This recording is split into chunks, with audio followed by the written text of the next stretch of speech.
If you guys have any questions or tips, definitely leave them in the comments. I'll read them, and then we can discuss some stuff. I'm so excited about today's show because I feel like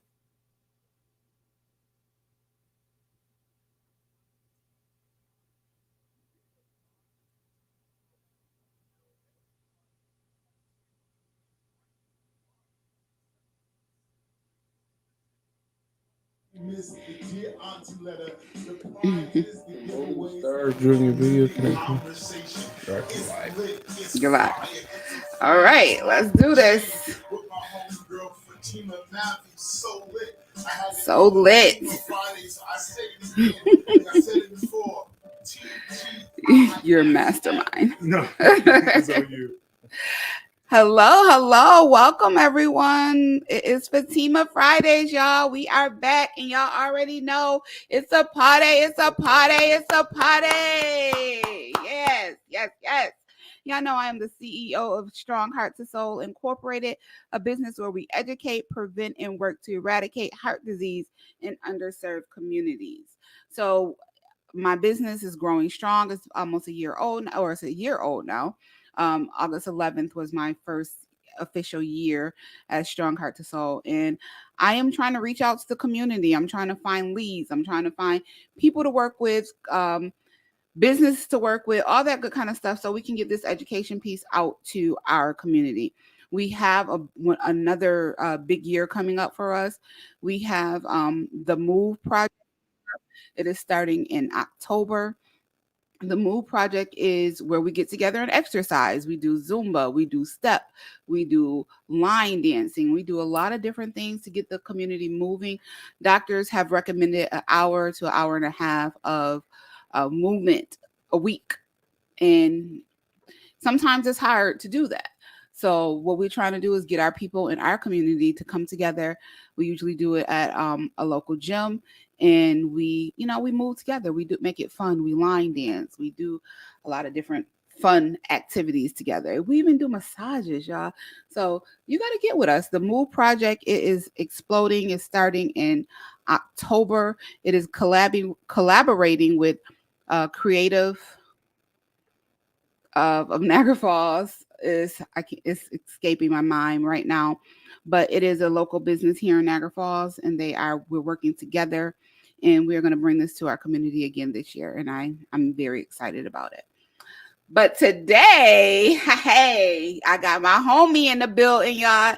His name is Eric Crumpton from Crumpton Real Estate Sales and Operation LLC. And he is working under Keller Williams Realty, Western New York, Williamsville office. I've known Eric literally all my life. We went to New Hope Baptist Church together, sang in a choir together, been on some church trips together. So yes, and Eric is doing a wonderful thing in our community as far as teaching about home ownership and showing the way for not our community, only our community, but a lot of other communities as well. So welcome, Eric. Thanks for having me. I can't sing anymore. I lost. Look, me either. God said if you don't use it, he'll take it away. Absolutely. So we're going to be talking about a lot of different topics today, Eric, from, of course, home ownership, right, built-in generational wealth for you and your family. Steve Harvey. Oh, my goodness. I'm already done with Steve. But you know how I feel about Steve. We're going to talk about Steve. We got some birthdays coming up and things of that nature that we're going to discuss. And we got the Dear Auntie Letters. So it's all good. We bringing it all to you today. Fatima Fridays, we in the building. Big Frank, hit us up.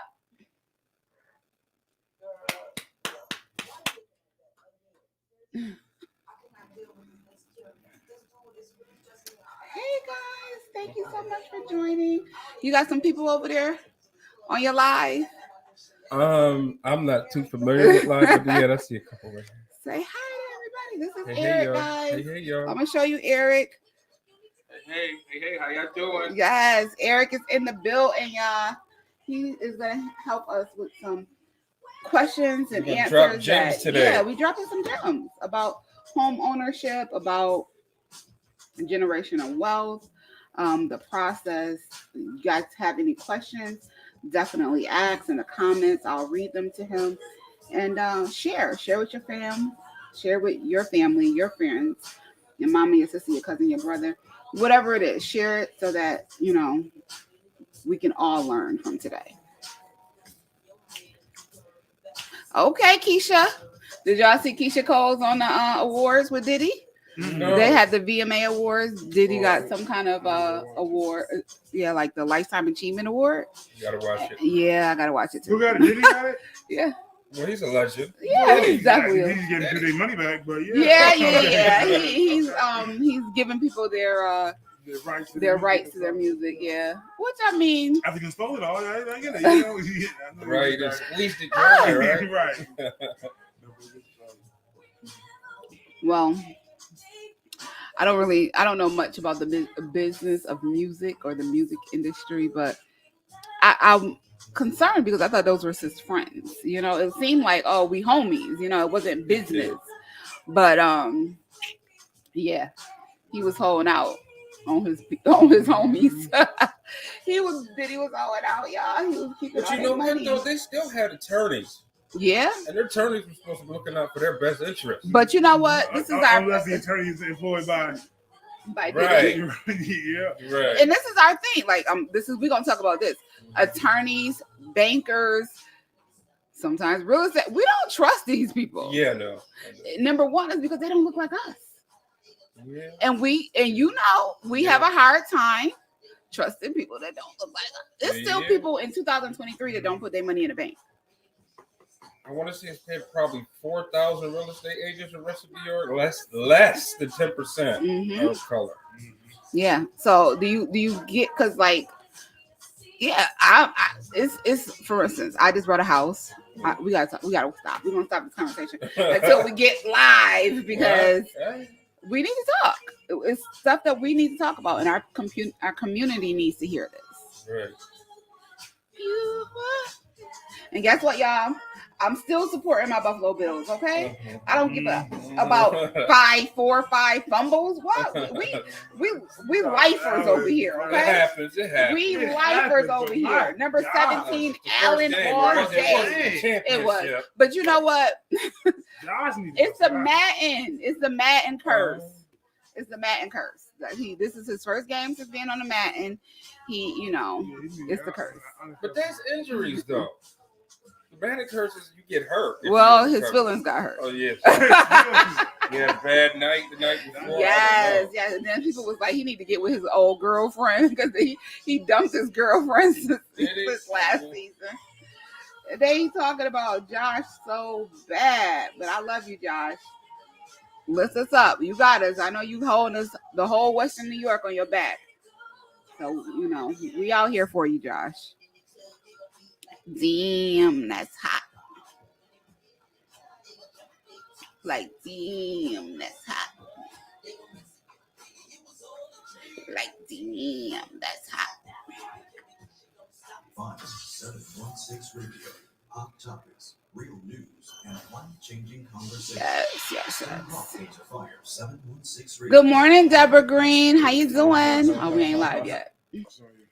All right, guys, we are back in the building with Eric Crumpton of Crumpton Real Estate Sales and Operation LLC and Keller Williams of Western Realty of Western New York, right out of the Williamsville office. Eric is a personal friend, and he is a good church boy. You know how those good church boys are. Eric is a good church boy. So if you are looking to purchase your first home or rental property or whatever it is, even a commercial property, right, Eric? Yeah, commercial. Eric is the person that you want to talk to. He is the person that you want to establish a relationship with and hire so he can get you what you need, okay? He is doing amazing things right from Niagara Falls, New York. He's been all over the Western New York and beyond. And I'm just want to just pick your mind because I just need to know what is going on. How is life been treating you? We haven't had a personal conversation in a while, but I'm gonna get all in your business, and we're gonna talk about some real good gems to hit the community with today.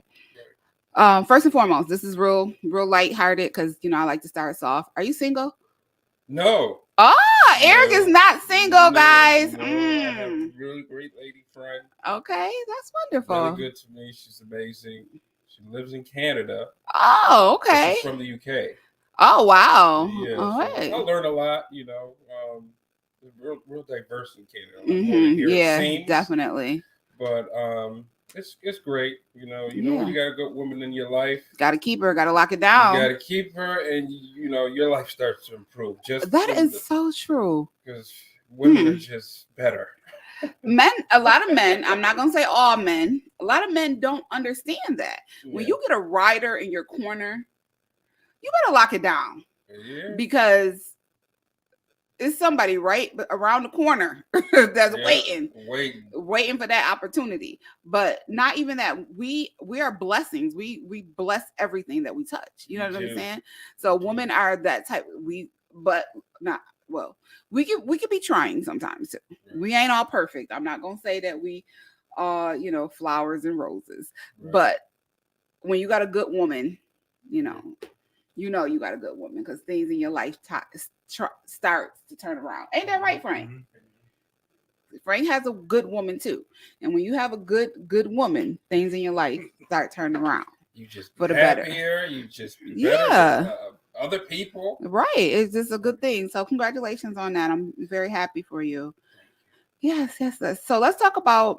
Let's start this conversation talking about your college education. We all know that sometimes you go to college for things that you don't necessarily fall into after college. Right. I remember when I was young, I always thought you go to college, you meet a guy, white picket fence, you get married, happy, have 2 kids and a dog, and you have a wonderful career. That's what I thought when I went to college back in 95, I think it was 96. I graduated high school. Yeah, but it wasn't like that for me. And it's not like that for a lot of people. And college right now is so expensive that, a lot of people can't go to a 4-year university or can't move out of state. And, that's just not the reality for a lot of us anymore. But talk about your college education and how did it prepare you for your career?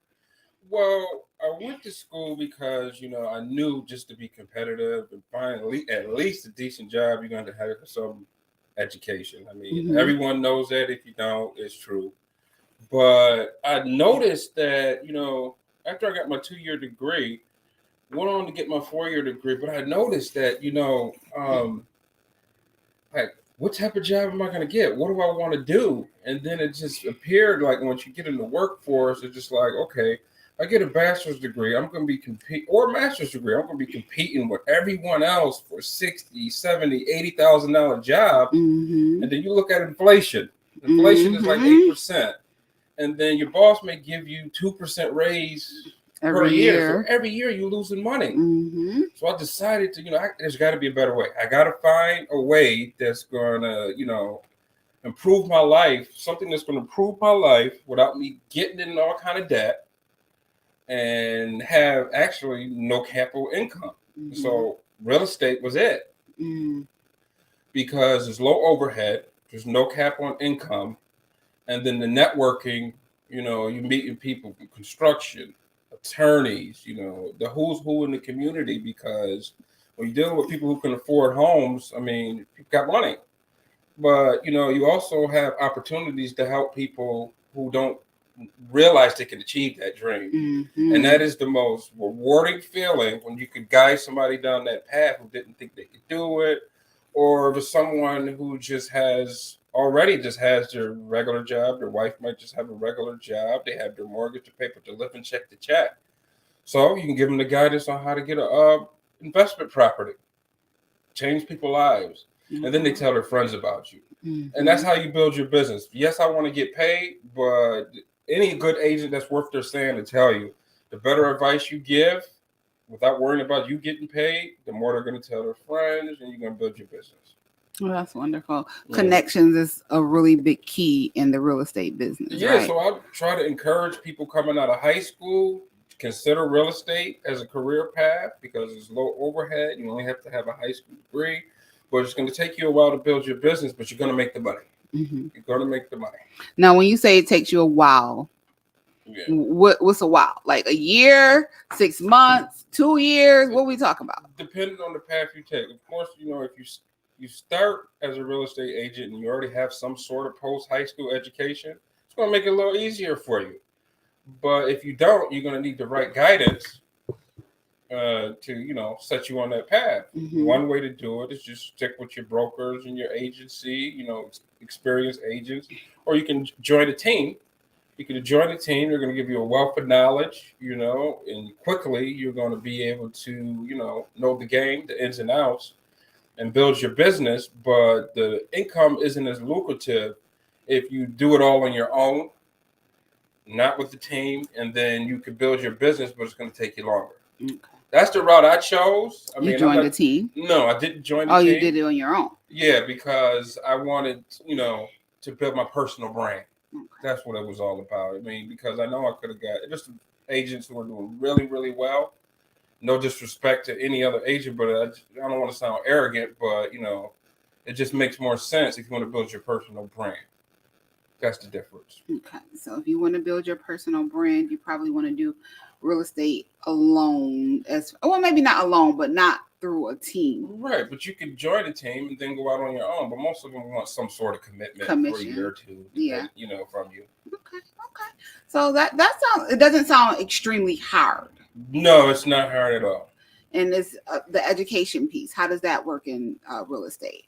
Well, you're gonna have to know how to sell. Mm-hmm. You're gonna have to, know current events. You're going to have to know different demographics. You're going to have to, know some business things. So I would encourage people to at least get a 2-year degree, because with that, you're going to get general business and psychology, marketing, just the general fundamentals of how business is. Mm-hmm. You're going to need some post high school education.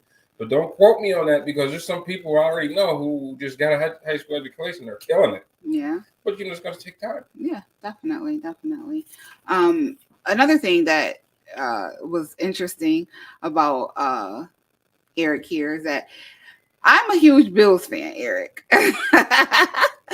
And Eric himself has been working for the Buffalo Bills for 17 years. Yeah.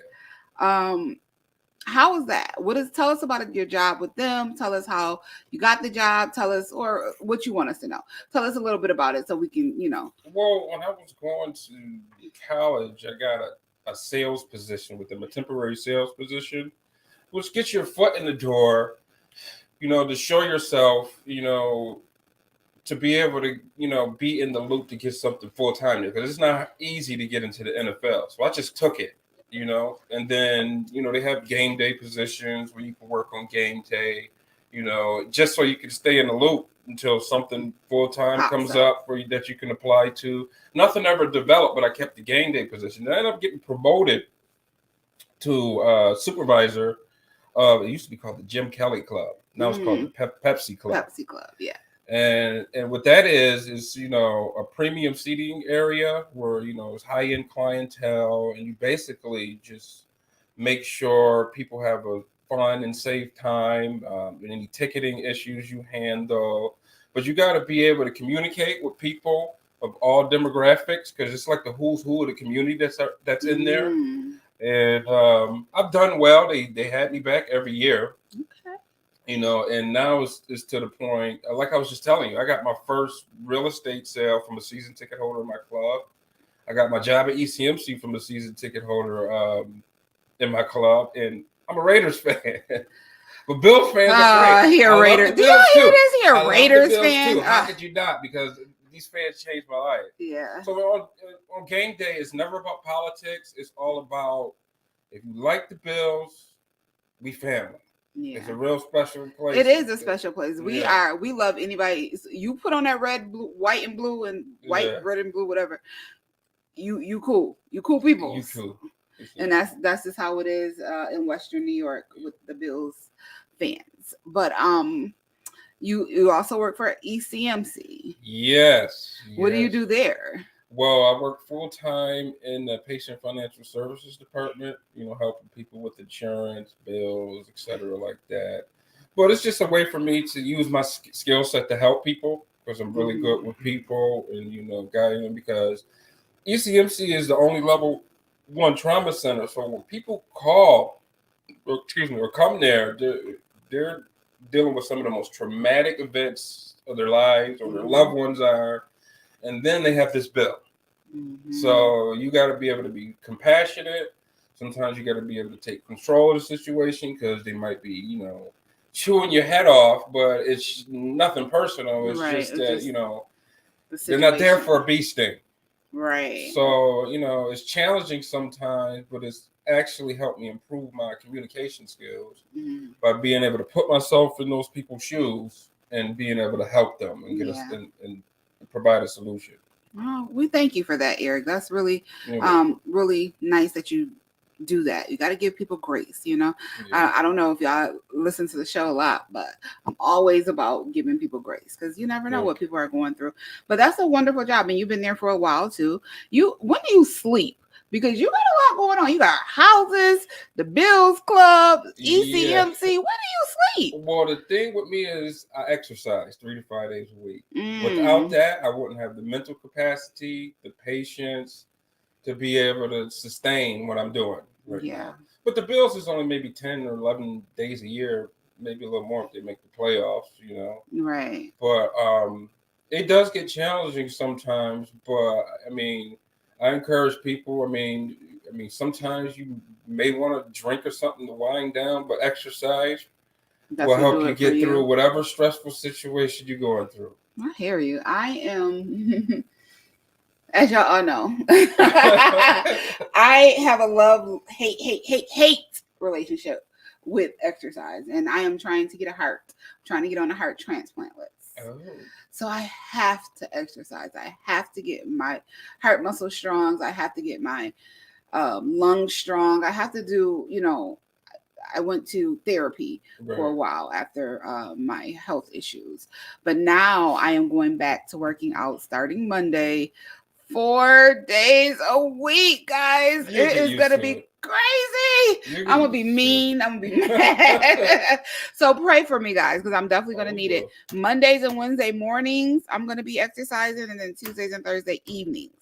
So yeah, it's gonna be a time. We'll just say that. So you have done a lot. You get the sleep, and the exercise makes it better for you. That's wonderful. We do got a couple comments over there.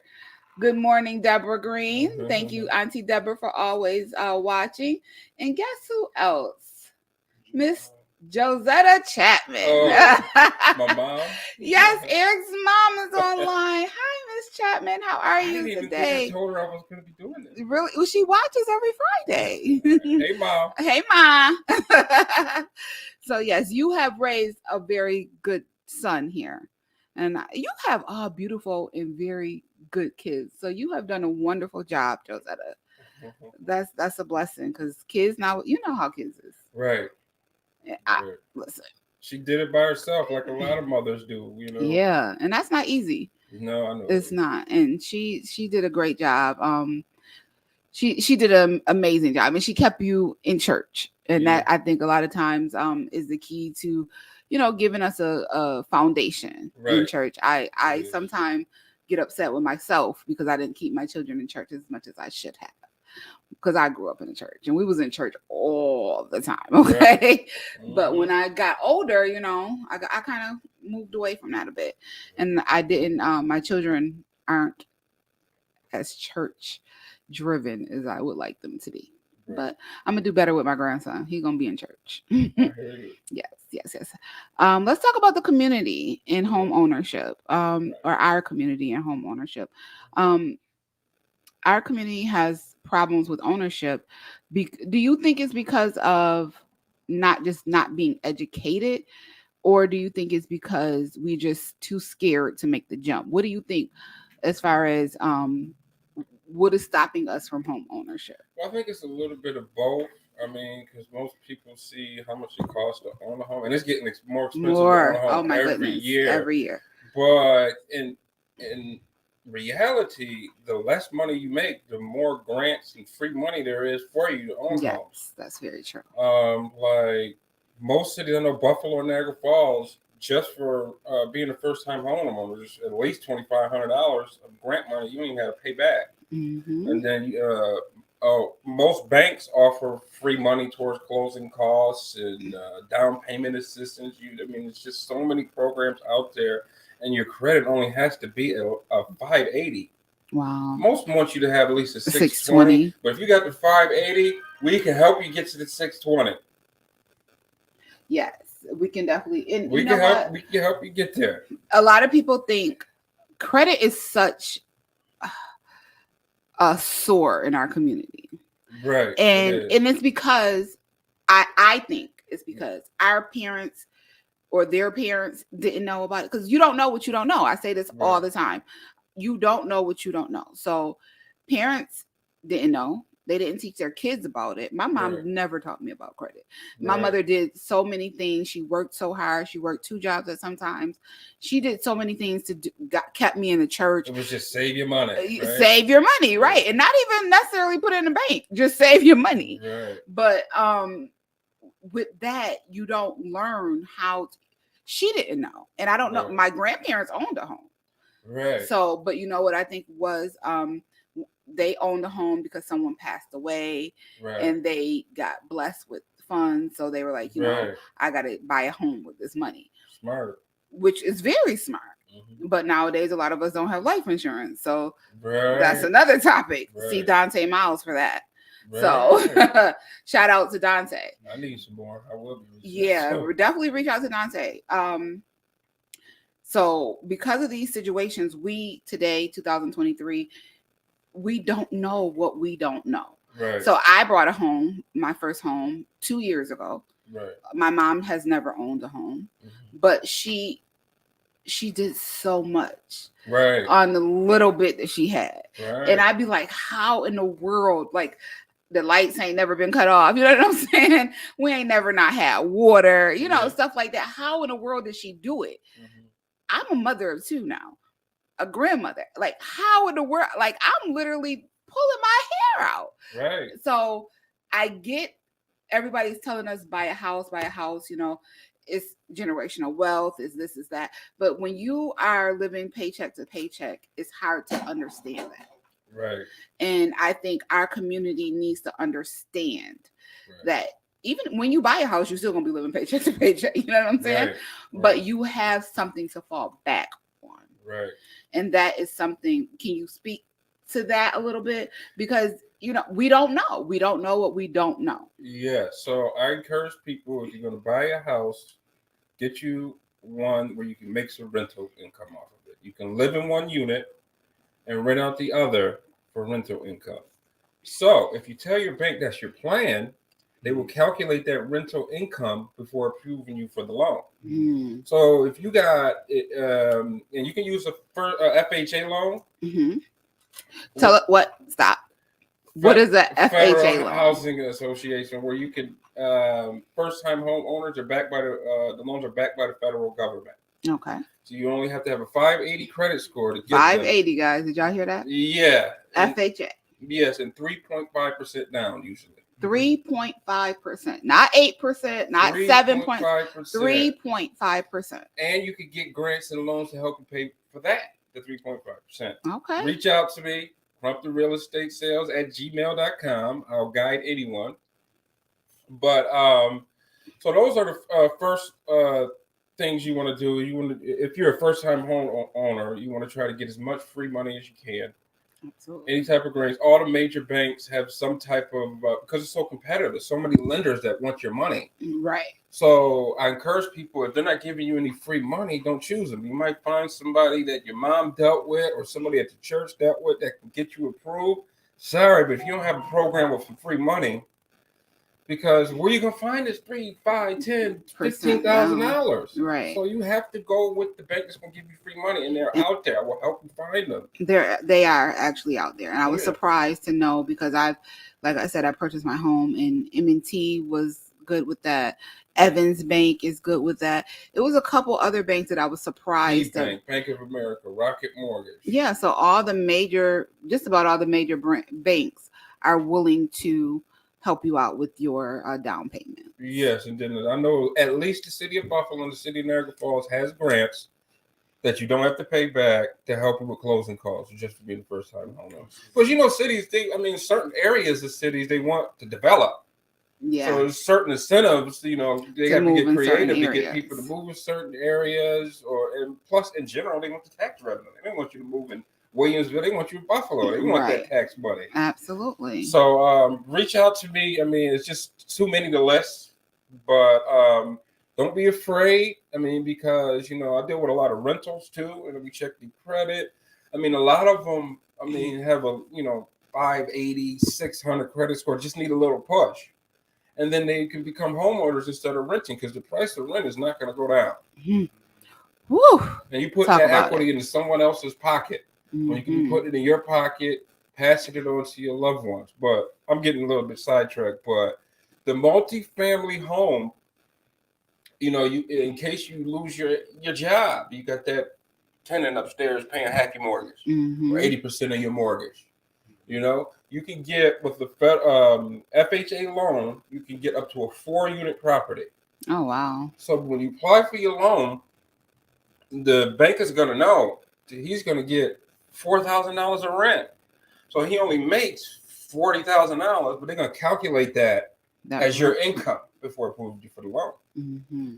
So, and then it's going to make it easier for you to get approved. And then you basically got if you get a 4-unit, you got your mortgage paid for. So you're living for free. Mm-hmm. So all the money that you're getting from your regular job, $40,000, $50,000, you're seeing something from that. Mm-hmm. You could take the vacation. You could put some away for your kids' education. Yeah. Or save for a rainy day. Or buy another property. Great advice. I hear that now. And I heard it before I purchased my home too. Right. I just purchased my home 2 years ago. But if you're not, I'm gonna be, like I said, I was telling you guys a little while ago, we in our community have an issue with trust. I believe. This is me. This is what I'm saying. We have an issue with trust. We don't trust a lot of people.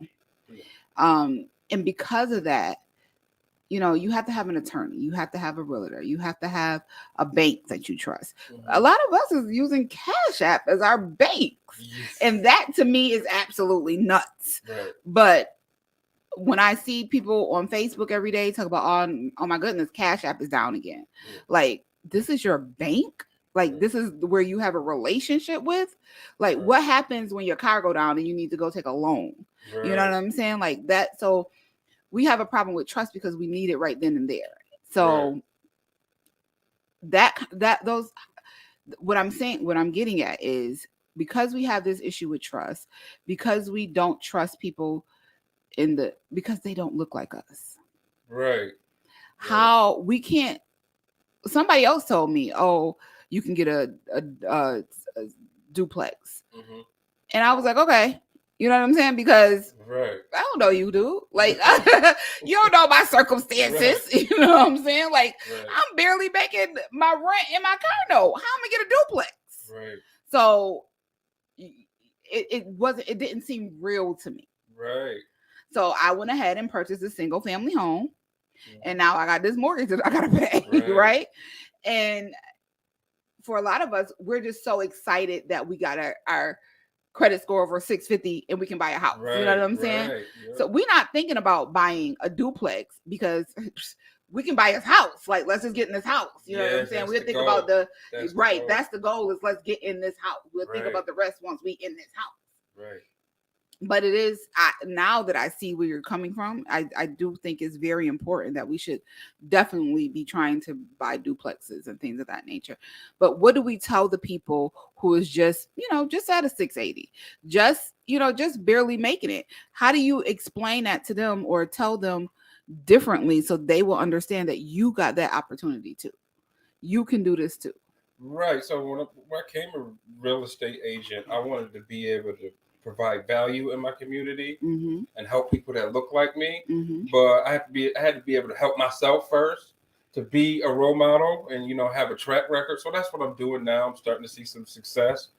But I tell people, like, you can lead a horse to water, but you can't make him drink, right? Absolutely. You know, I can lead you to the money, but I can't help you get it. You know what I mean? I can't make you take it. But so it's like, it's the education thing. A lot of people don't know about the free money, about the 580, the 620 credit score, and then how valuable and important it is for you to get a multifamily property. Because you may have shifts in employment, COVID might hit, you know, your hours might get cut, but you can always, well, that's what both of my parents did.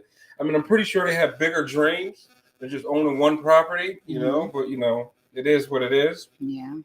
But they put me in position and gave me that knowledge from the gate. So now I'm just trying to take that and build on that and be able to help people in the community achieve the same thing. Absolutely. Because if we get more people that's doing that, the community will strengthen. Yes. You know? And that's in places like Niagara Falls, that's huge. Yeah. Because we have pockets where it's just us. You Right. understand what I'm saying? Right. And then we have pockets where it's just them. Right. But if we can take just us, the little pocket that's just us, and we can make it a better pocket than what they try to make it seem like it really is, you know what I'm saying? Like that's where the crime is, that's where this happens, that's where that happens. If we can contribute to the community, you buy your home, you just plant a garden, you know what I'm saying? That helps the whole community, not just yourself. You know what I'm saying? So these are the type of things that people need to know about. Like when you purchase your home, you are now a part of the community. Right. And what you do in your home or around your home or outside of your home, it just doesn't affect you.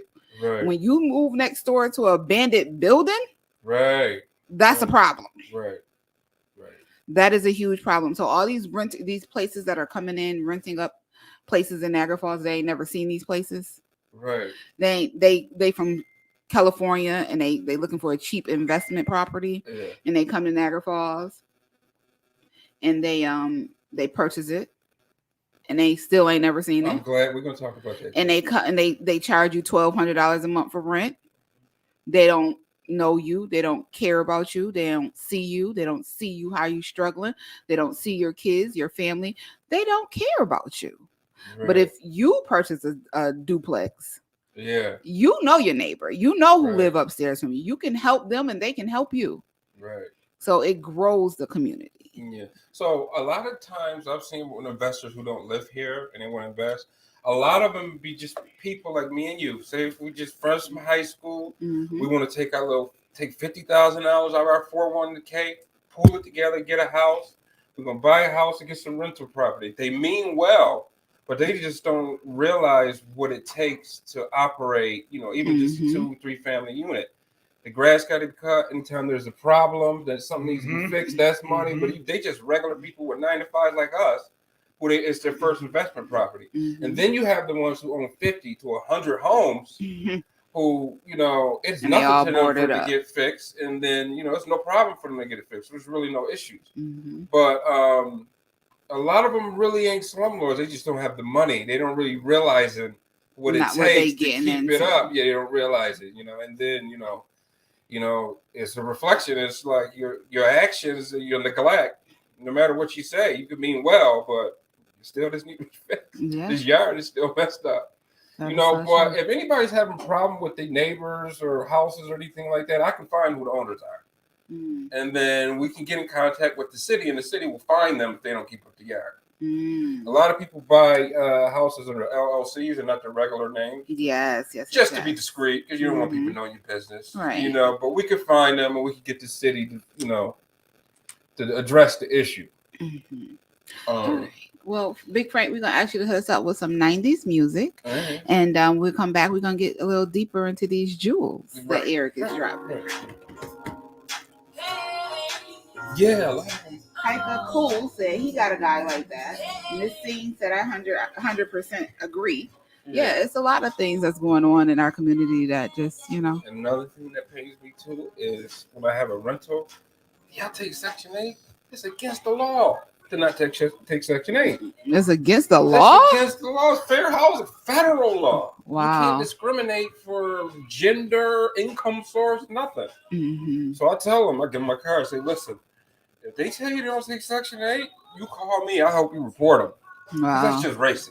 Yeah. And they just automatically assume because somebody need a little help from the government that they're a bad tenant and ain't gonna pay their rent. That is very true. First of all, it's guaranteed income. That's the crazy part. Like the money you. is coming right to your bank account. Why not? You got bad apples at work that don't take care of their you know, so but that's the thing. They don't want to keep up with the property. Yeah.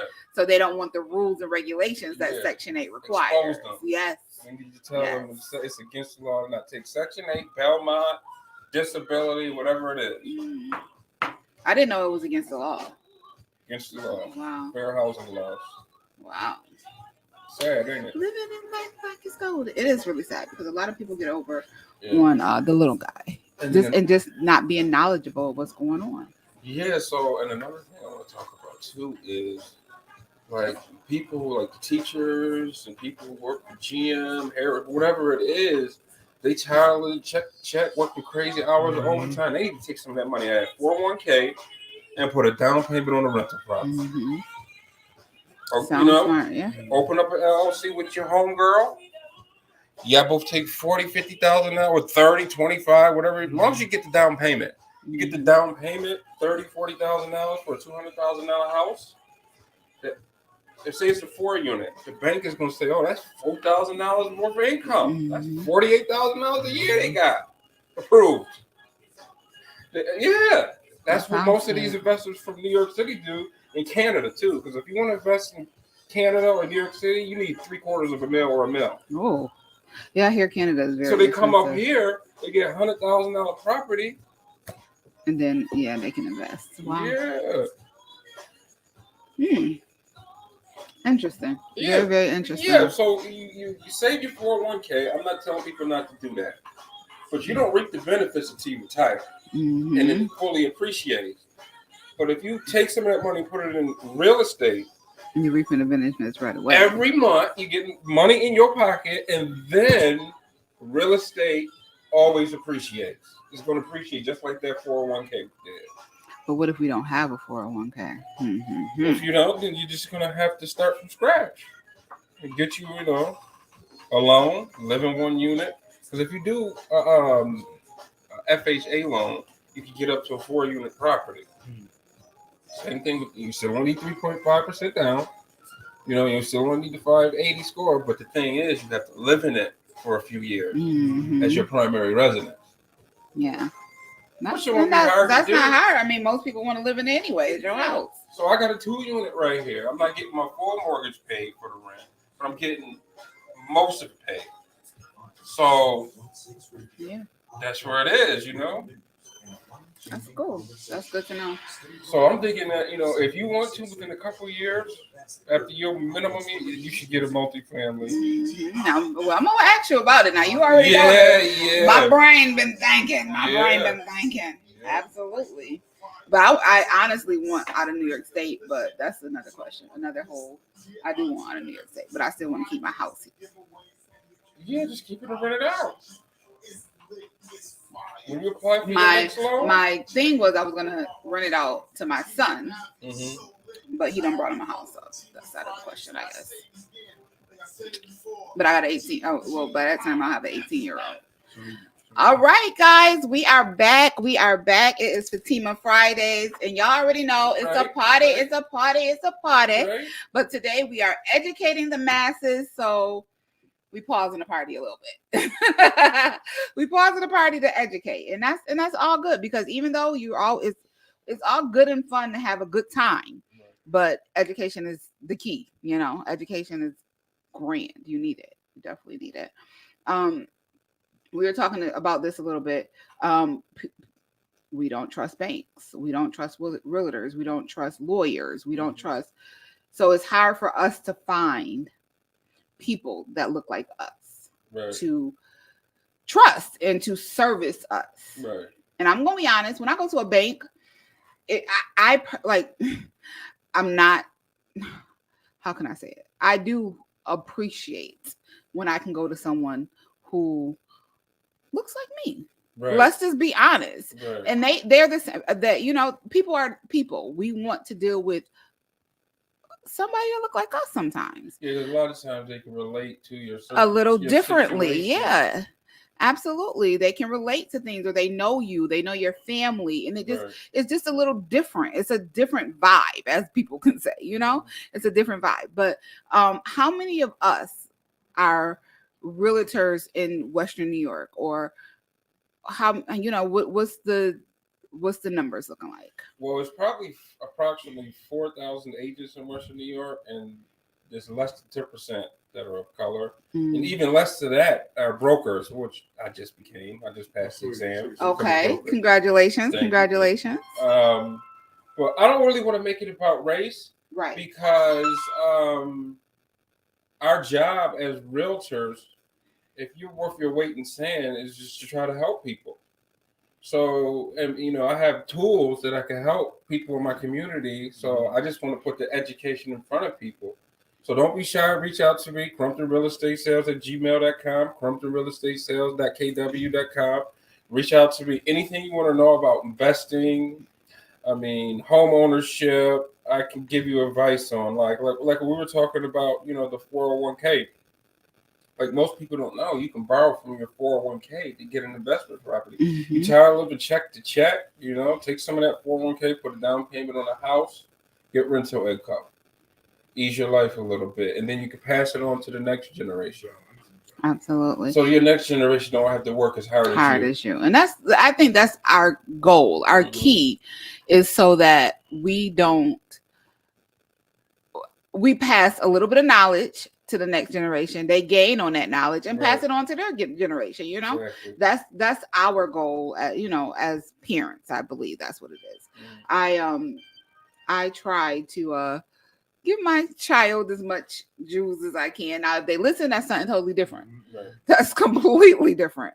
But I did, when I was going through my home buyers stuff, I taught my son what I knew. Right. And he went out and purchased him a new Audi. And I'm like, oh, where's that? Like, that's what we doing? That house is Audis, okay? Wow. But, that was him. He was like 18 years old. That's what he wanted to do with his money. You know what I'm saying? I couldn't, but I gave him the tools to get that credit in line, how to use it, how to go to a credit union. And, nobody did that for me. So I was proud of him for making a grown-up decision. I wouldn't have brought an Audi, but Right.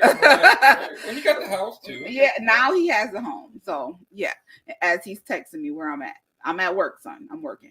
I agree with you saying, because we always talk about saving, but not really about investing. Right? And I don't want people to stop at just get one investment property. To build a generational wealth, you want to repeat. The goal is to have enough income from your assets that pay for all your living expenses. So you don't have to rely on a 9-to-5 job. That's beautiful. You don't have to ask your boss, can you go to the doctor? You don't have to ask your boss, can you take time off to spend with your kids? And I'm just learning this from the more seasoned investors, and that's where I'm trying to get, and that's the game I'm trying to, give to people to come along with me. Right. And what is that process with the LLC? So LLC, who might want to get investment property. Do they go FHA, or that's a different situation? Well, with the LLC, you won't be able to buy a home under LLC with a federal FHA loan. You have to get a conventional loan. Okay. Conventional loan, the difference is less requirements regarding like chip paint and things like that before the bank will approve the loan, and you need 20% down for a conventional. Which is doable because there's grants and money out there, you can get from the cities, small business, so especially if you're creating jobs. But what else about the process you would know? Well, just how that works. Like, if I wanted to get investment property, does my credit still matter? Does the business credit matter more? Well, you don't need to have business credit to get to. Like I said, you just need to get to 20%. The 3.5%. Where an FHA loan, you could get you an investment property up to 4 units. Gotcha. Okay. But if you want to get an LLC, you need to get a conventional loan to do that. Okay. And the LLC, you just apply from the state. You pay a few $100. They give you an employee ID number. You have to pick a business name. Yep. And then, It's very easy to do. You can Yes. do it right on your phone. I It's did. easy.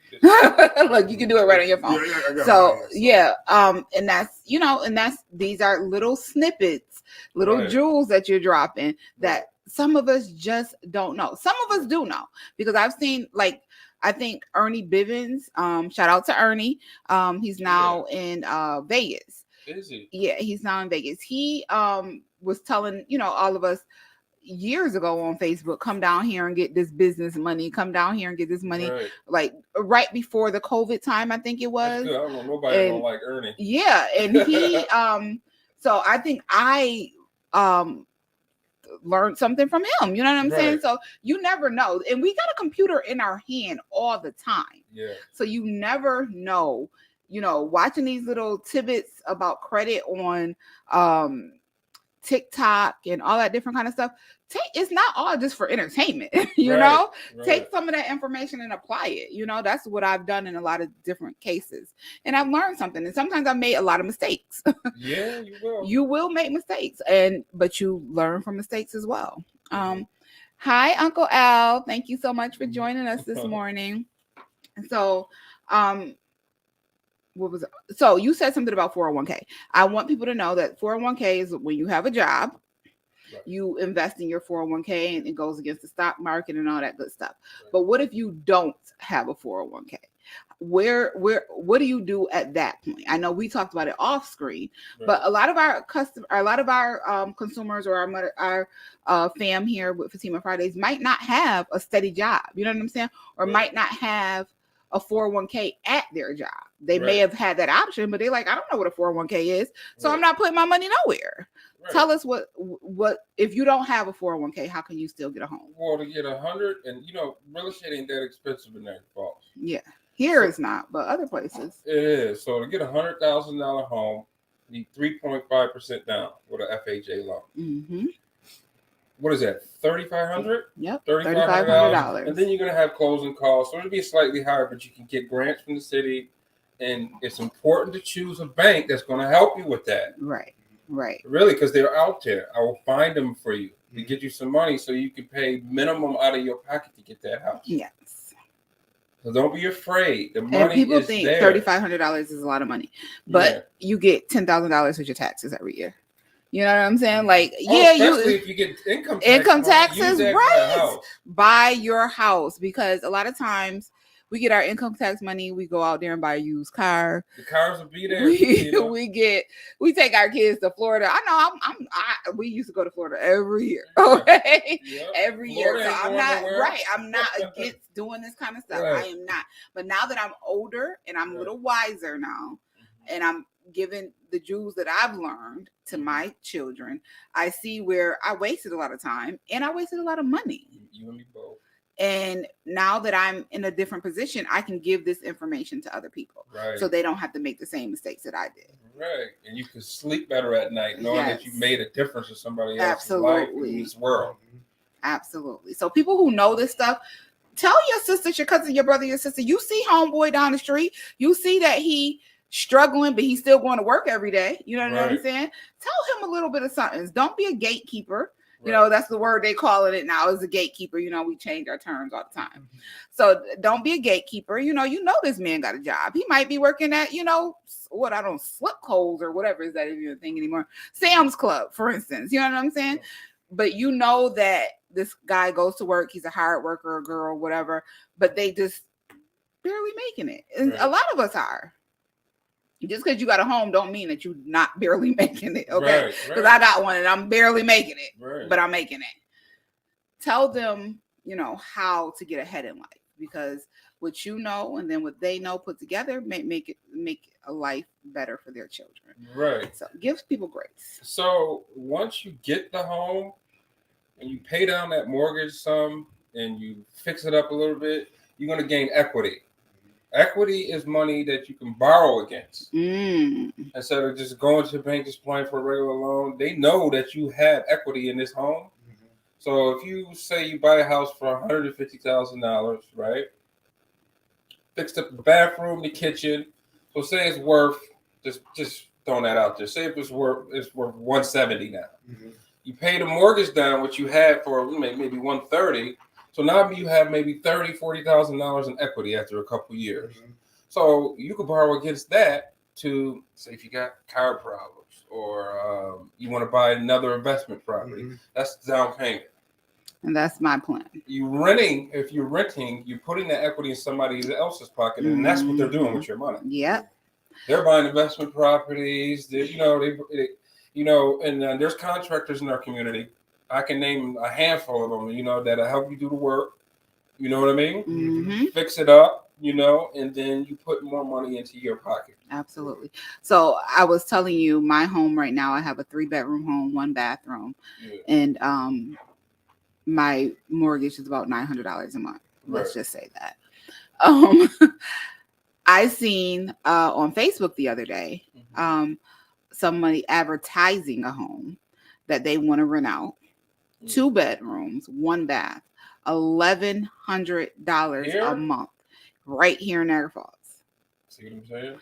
I almost threw up. Like, what do you mean? Like, I remember when, I rented homes. Like, I just bought my home 2 years ago. Right. So I was renting a home and it was like $900 maybe. $1,100 is the baseline. Are they serious? Right. And a mortgage on that type of home would probably be $700-$800. That is crazy. Yes. Rent is not going down. Rent is crazy right now. So just imagine, say they're paying $700, or let's just say they pay $800 on that mortgage. Yep. You're paying them $1,100 a month. Right. They are gaining $300 off of you every single month. Yep. And equity. And the equity in their home. Mm-hmm. And they don't care about the property like you gonna care about. They're not. Like, long as the lights is on, like they're gonna do the bare minimum for that home. Right. You are the one that's in there making it a home. If you could afford $1,200 in rent, you can definitely afford a mortgage. You just need some guidance. You need some guidance. That's all you need.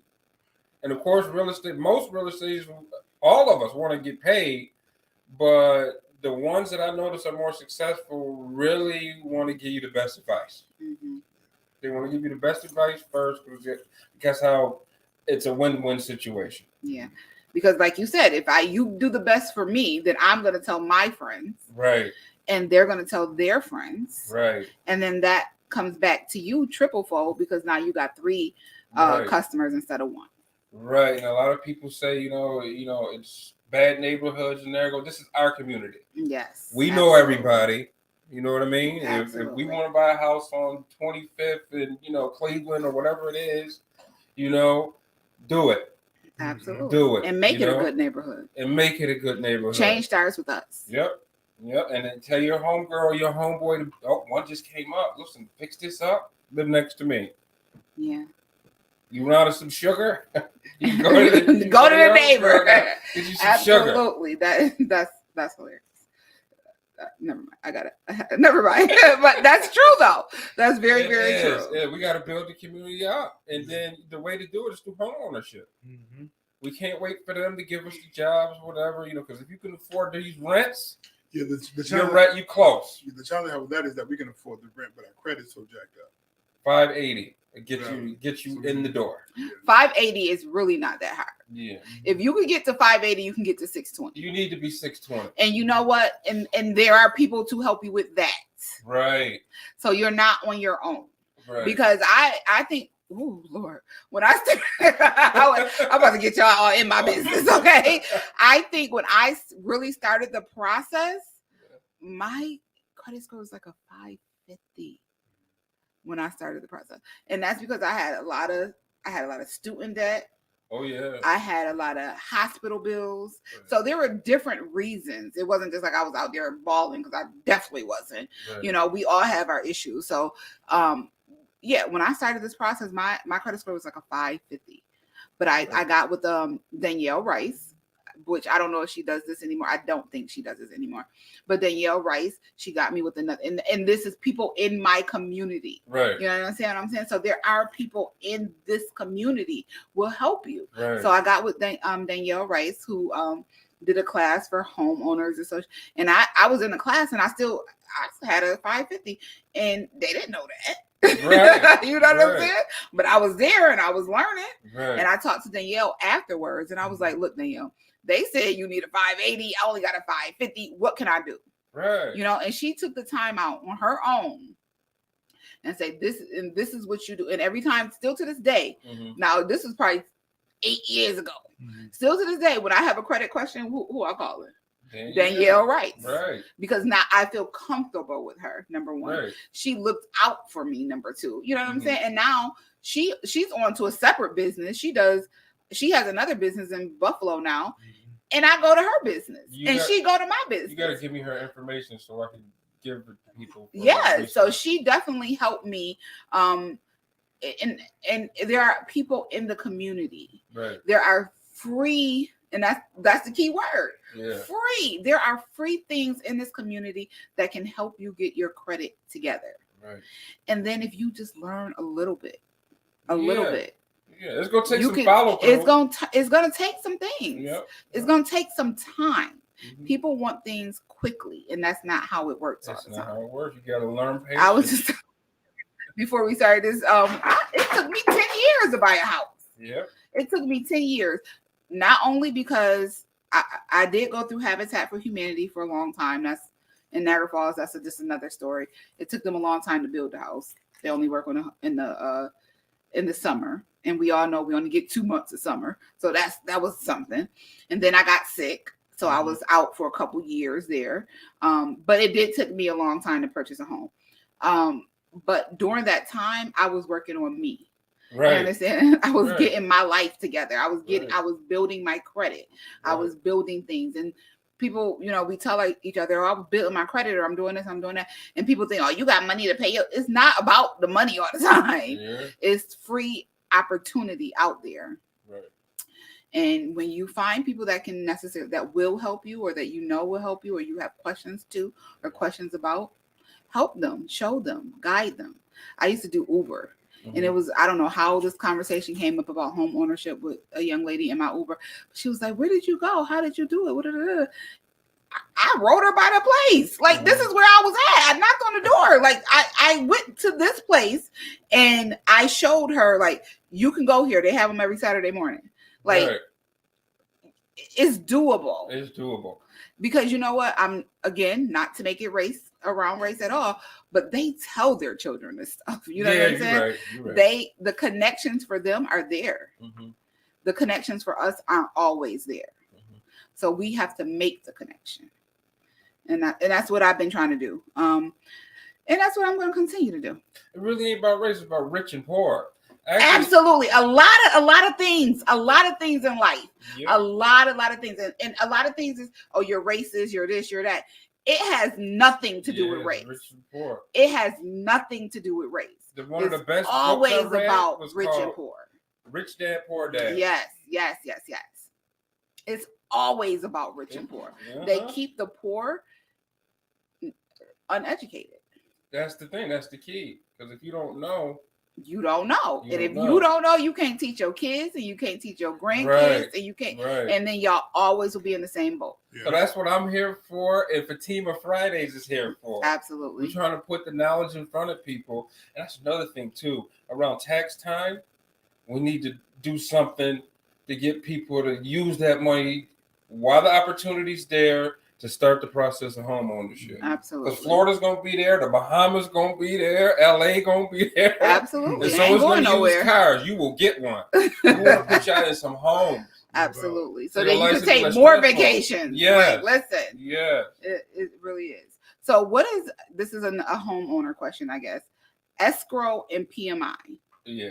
What is that, and what's the difference? Why is it important? Well, escrow is where you have your taxes, your homeowner's insurance, and your PMI, right? That is all broken down into 12 payments, like your mortgages, and it's included in the one payment. So listen, let me go into a little bit, because he said it the political correct way.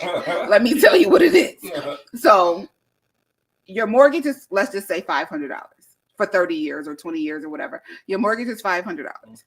Your taxes is $100. Your PMI is $25. So that means your payment is $625 a month. Right. So that is your mortgage. That is what you're paying. You're not paying just a $500 mortgage because that's just for the house. Now you got to pay your PMI and your escrow and your taxes. That all together, that payment all together is now called your escrow payment. So when you're using these mortgage calculators on Google just to see how much you can afford, yes. make sure you slide that tab over that says include the taxes and insurance. Right, absolutely. Because that's what your mortgage is, not yes. just the monthly payment. Because PMI is your mortgage protection insurance. Protection mortgage insurance. Yes. So that's what your PMI is. So these are things that you want to know about when you're looking to purchase a home. Right. These are important pieces of about owning a home. How do you feel about purchasing homes from auctions and things of that nature, like fixer-uppers? Is it a good idea? Is it a bad idea? I've heard mixed reviews. Well, of course it is. If you have somebody or you're more knowledgeable about the mechanics of a house, you got to know, what the roof looks like, what the furnace looks like, the hot water tank, plumbing, electrical, foundation. Those are the big expenses. Like, I encourage all my clients to get an inspection, but I have clients who own 50, 100 homes that have been doing it for so long. They don't need an inspection because they know what to look for. Like myself. I mean, I would know what to look for, but I probably, depending on the situation, I would get a home inspection.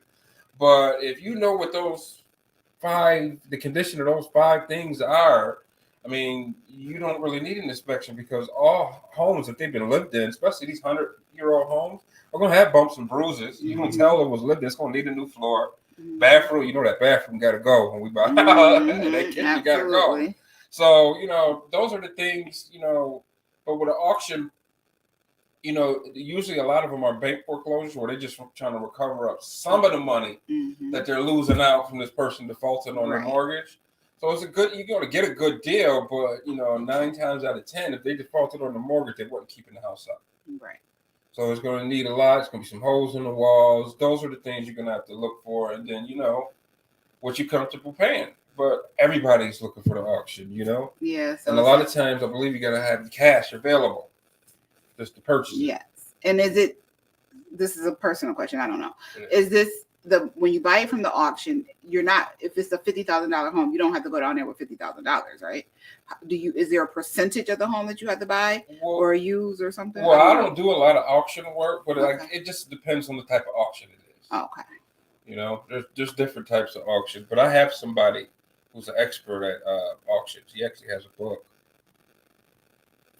Local. A local person? Yeah, I went to real estate school with him. What's his name? Wow. Ahmad.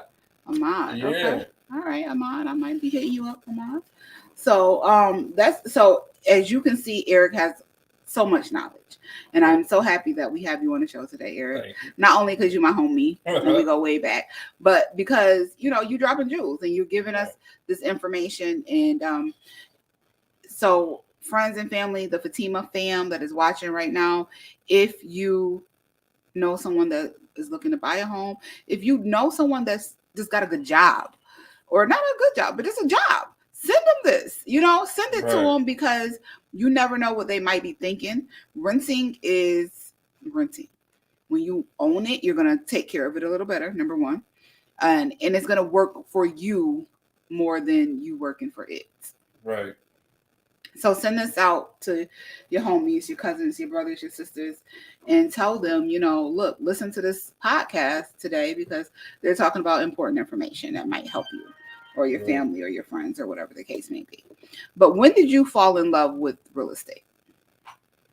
It was always when I was young because my mom raised 5 of us by herself, but she had a property that she still owns. So it was a multi-unit. Mm-hmm. And she would always say, my dad would always say, you're doing this because you never know, you might lose your job. And you got to keep a roof over your kids' heads. That's the one thing she said, keep a roof over your head. I'll be telling that my son right now. Yeah, so that's why. Then my dad did the same thing. And then, I was always a fan of it. Then, once I became a real estate agent and getting the knowledge, it's just the hunger just grew. Mm-hmm. And and I feel that it's important that I can just try to show as many people as I can how to achieve home ownership. Family members, people who just don't know. Yeah. And that's the thing. A lot of us just don't know. Mm-hmm. All right. We're going to skip a little bit and we're going to get to some happy birthdays. And because I know Eric has to leave. So it's just going to be me and Big Frank. So we just going to get to a little bit. We even going to skip the happy birthdays. We're going to go right down to the Dear Auntie letter because I want to hear what Eric got to say about this. All right. So we're going to move along, guys. Keep up. Follow. All right. Dear Auntie, what am I supposed to do? My name is Polly. Me and my fiance have been planning our wedding for the last year. We have been together for 3 years. I am the CEO of a tech startup company. She is the agent for actors. We both are pretty well off. I explained to her I want a prenup to be signed, and she agreed.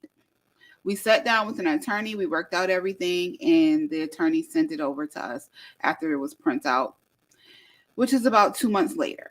She refused to sign it. I explained to her several times without the prenup, there is no wedding. We had the prenup in our hands now for about 6 months. And at least once a month, I am asking her to sign the prenup. She kept saying, I'll get around to it. I promise. And she never did it. We had planned a big luxury wedding in Houston, Texas. We had friends flying from all over the world to be with us as we got married. I even agreed on her pastor. She wanted for the ceremony. This pastor encouraged us to do the wedding counseling, and we did.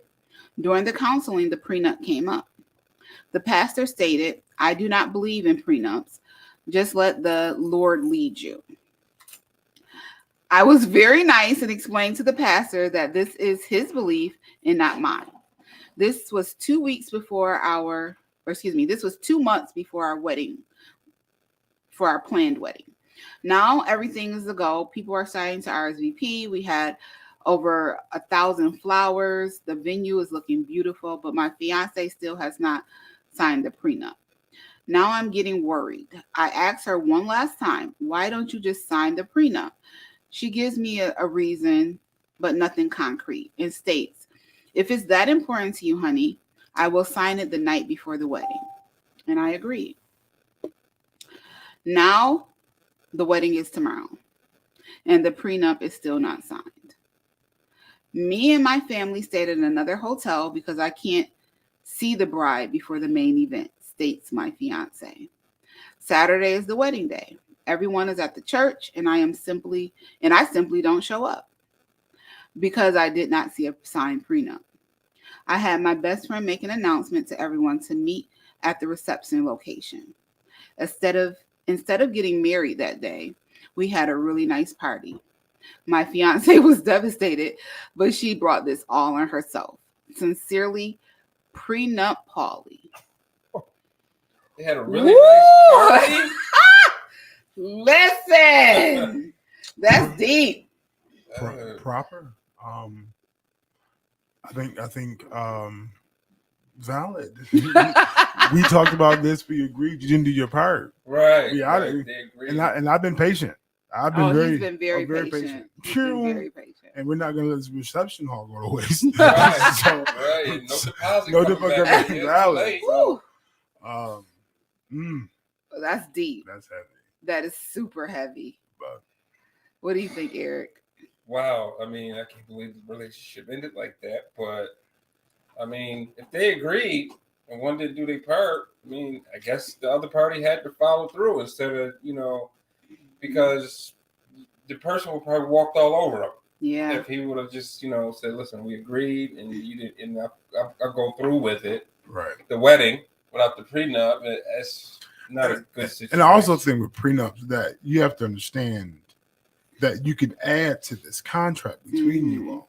So if he has a safety net, you should create your safety net as well. Right. Because they're both well off. So it's not like he was trying to get over on her. You know what I'm saying? Right. Although it may seem like his his company may be, right now it's a startup, maybe it's making $200,000, but in a couple of years it might be making, $600,000, whatever the case may be. But it was still an agreement. Yeah. And she fell through. She just didn't do what she was supposed to do. That's all right. Yeah. And now, usually, I'm all for the woman. There we go. Usually, us girls got to stick together, right? So, my question is why not? Why? Yeah, that's what I don't understand either. Like, why not sign a prenup? You got your own money. Y'all be talking about. You want to break up with me already? No. So talk about the terms. No, he didn't say anything about one party. Yeah. That's why. Right. That's absolutely true. He didn't. He did not talk about the terms of the prenup, but he did say that they were both well off. So that means that you have your own money. If something goes to go wrong in this relationship, you can still. He's not asking you to quit your job. You know what I'm saying? You can still do what you've been doing. So you can still make your own money. So what I think is people assume that when you're being asked to sign a prenup is because you broke. You know what I'm saying? Right. And you gonna come up off this person. Right. And once this person is gone, now you back to broke. But that's not the case all the time. It is the fact that, listen, I've invested my life into this. Right. And if you decide to hit Houdini, you're not taking all my stuff with you. Like, I've invested. I love you, absolutely. I want to grow with you. Mm-hmm. But I've invested a whole lot. And sometimes it's before you showed up. Yeah. So don't you can't come to the scene. I'm not saying you're not well off, you got your own bag, whatever, but this is my baby. The radio station. I mean, I've been investing years and decades investing into something. You come along and say I was single, and we get together. I'm not saying you got your own bag. You're a realtor. You're doing your thing. Go ahead, boo, do you. But I'm saying we better get married. What you're not going to do is take my radio station. Absolutely. I agree 100%. And I think being younger and not knowing and not having anything, I probably was like, why you want me to sign a prenup? Like, but now that I got some things and I'm a little older, I feel like you're gonna lose out. You're gonna be shaking.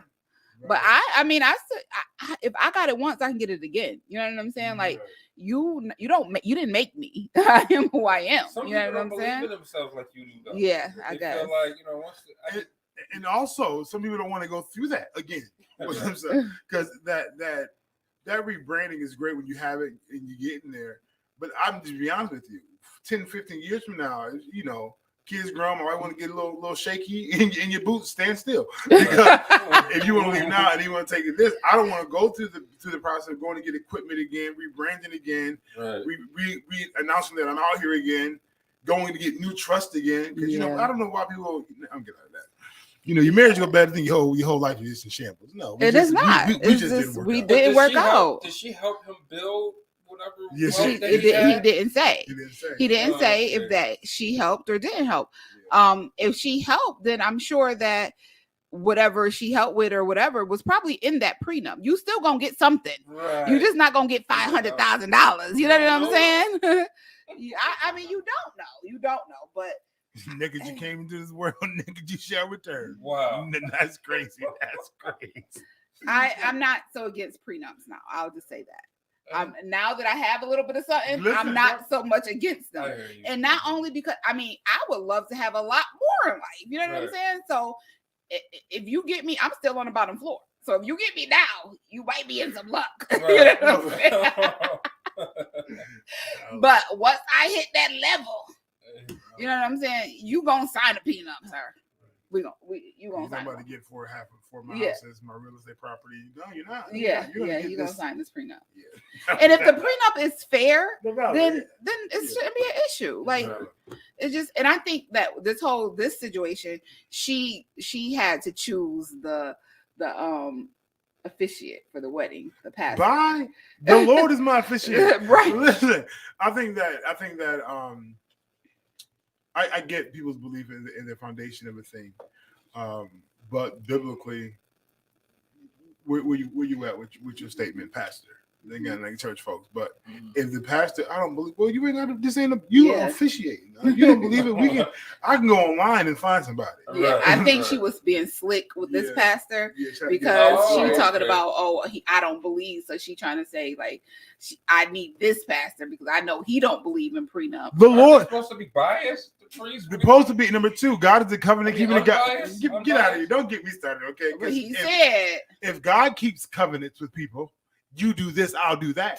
But if Right. you break that, this is the consequences. You can't tell me. Don't get me started. Don't get the preacher me started. But yeah, they crazy. She tried to use the preacher to push the agenda of not. yes. But my question is like, who You don't believe. Let the Lord lead you. Valid. You agree that you want to go talk to somebody. Yeah. And somebody says something. Something to you. Right. That made you Absolutely. feel like, yeah, you Don't want to sign that prenup, girl. hmm That's And I bet you it was a woman. of course. I bet you it was a woman because we always think, they trying to get something. They trying to get us. If they cheat. But you know what? I noticed men have been putting in a prenup, or if the woman cheat, or if the woman get pregnant by somebody else, or whatever the case may be, then they can cut all ties and not. Oh, yeah. But I don't think that's necessarily fair. That's in the Bible. Read your book. That's in the Bible. It talks about infidelity being a reason to separate in divorce. Right. Yeah. It's Okay, separate, but you still got to pay me for mine. Oh, I don't have to do anything. In We this- can separate. I can go about my business, but I help you build this business. no. Go build with that man you was just with. Go build with that family you was just on. Matter of fact, go raise that child you got that's inside your womb. Right. Go and raise that. Right.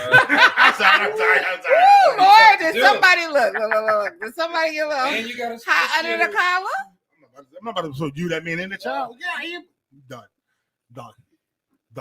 You got to support her though. That's your wife or ex-wife. or Ex-wife. whatever. You gonna get this welfare support. Welfare support. Yeah, I'm gonna take you back to the God. days of your youth. You gotta Nah, you gotta pay the child support For the child that's not. for the child that you have Oh, together. Oh, yeah. She got a child with you too. I don't know. I'm just going off No, whatever, no, but no. yeah, I get it. It's a sticky I think it situation. was a shady prenup. Yeah. Yeah, Because she they just both well wanted- off. It ain't no alimony gonna be awarded. Yeah. Probably right. Right. 'Cause they both. Yeah, It wasn't like one was supporting the lifestyle of one, and then you take that away. Right. But the fact that she agreed with her challenge at the beginning, like I think, hey, I don't mind signing a prenup, but these are things I don't agree with. You need to rearrange this Yes. to make it make Make sense. it make right. And for me, I guess to be a wise woman, in the process of the marriage, get you a side pocket, not of infidelity, but finances. Just hey, all right. And you an agent, you an actor, you a Yeah. so you know how to do some business. Right, so. You know, so you gotta have a side hustle. We always women, I'm gonna say this, we always need to keep our own money no matter what the situation is. I do believe that. I do But when believe that. okay, watch this. But when I call for your money, let it be there.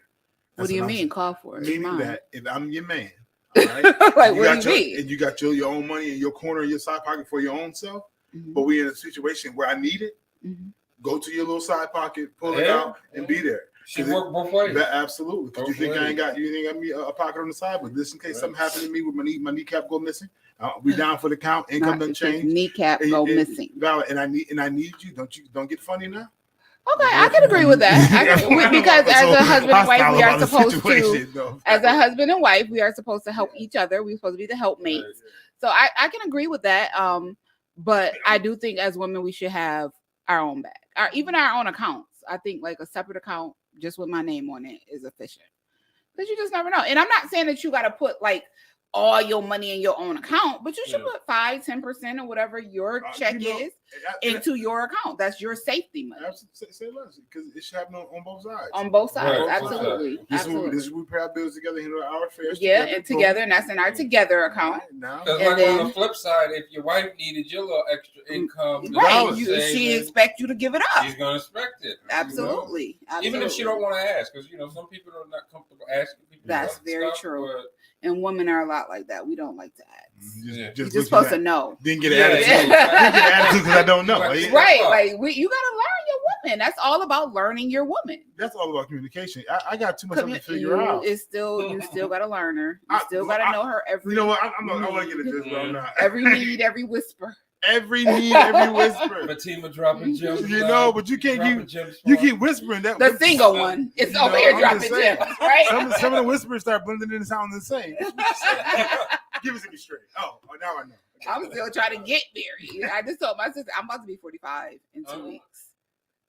Be careful. Listen, I have people online giving their number to call in 716. I'm about to be 45 in 2 weeks. I told my sister I'm not getting married after 50.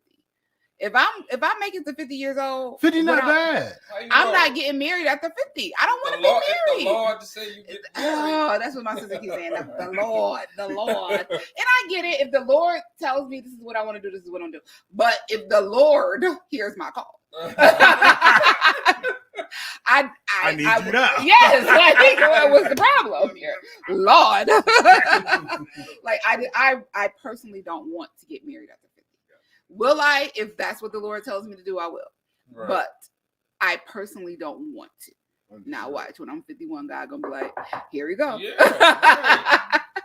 But you know, online, you never know. They might be like, let me go hit a ride. Let me go MC nature. They're not online. Hey, this is what right. Okay. They're not online. Yeah, I had a man call in for the I remember that. That was hilarious. That man was handicapped calling in too. He was handicapped. He was like, Brother Frank. He's a friend of mine, but he was like, he was. I remember that. It was funny. It was real funny. That was very true. Well, my guest, Mr. Eric Crumpton, made other plans.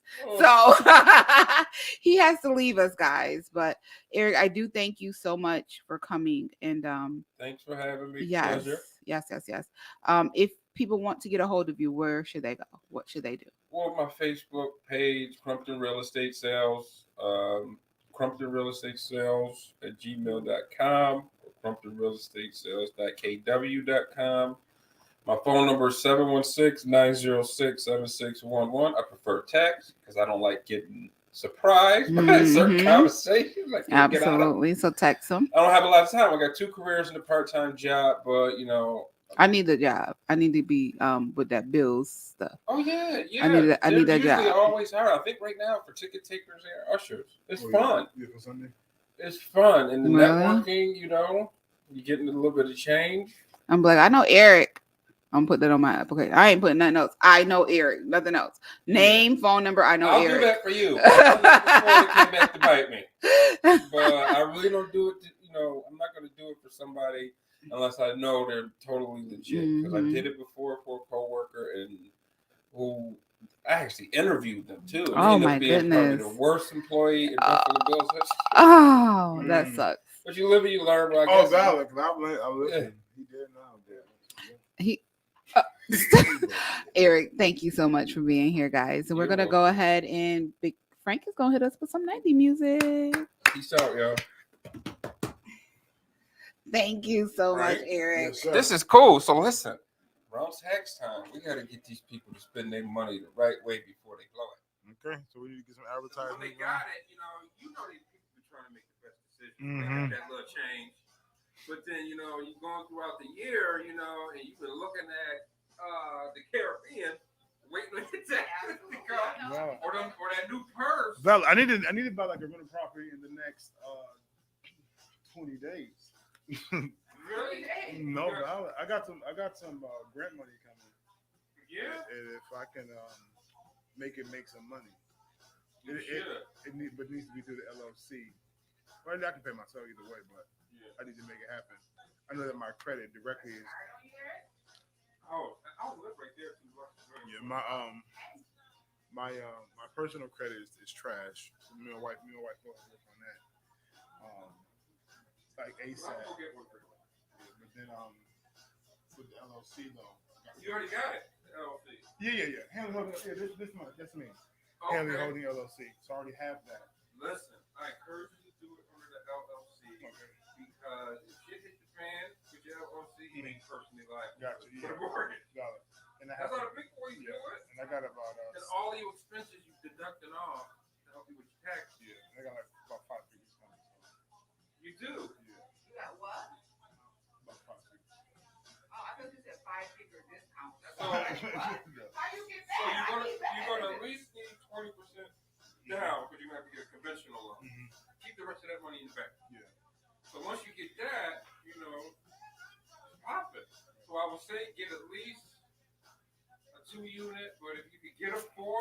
be Yeah. rare because they burn them up. Mm-hmm. And They also, burn them. also That's try to literally get brick. brick. Because the ones with the siding and the wood ones are too much upkeep. Okay. They don't last as long as the brick. Mm-hmm.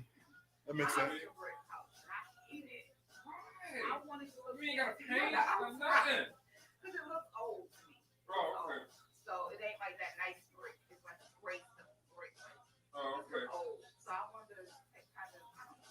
Yeah. So it's actually it's supposed to. My hope is it was released on the 13th. So hopefully it should be here by the 20th or the 21st. Okay. So. Here, just take a picture of this. Gotta go buy two hood cars and then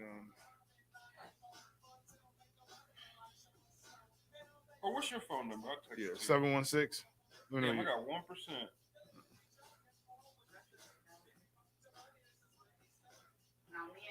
It just died. yeah, you do that. I'm just gonna walk to the house and Yeah. release your car. Okay.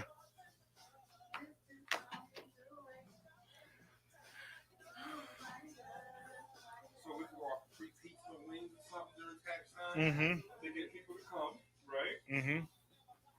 And then probably a black-owned restaurant. We can simply solve or something. Mm-hmm. Have them cater. Okay. You know what I mean? Mm-hmm. It'll just be an educational thing. Valid. But we can have people listen.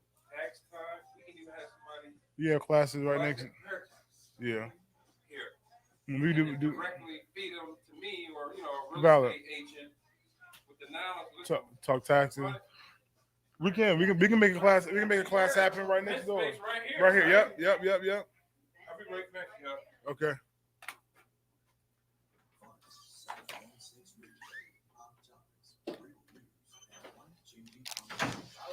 All right.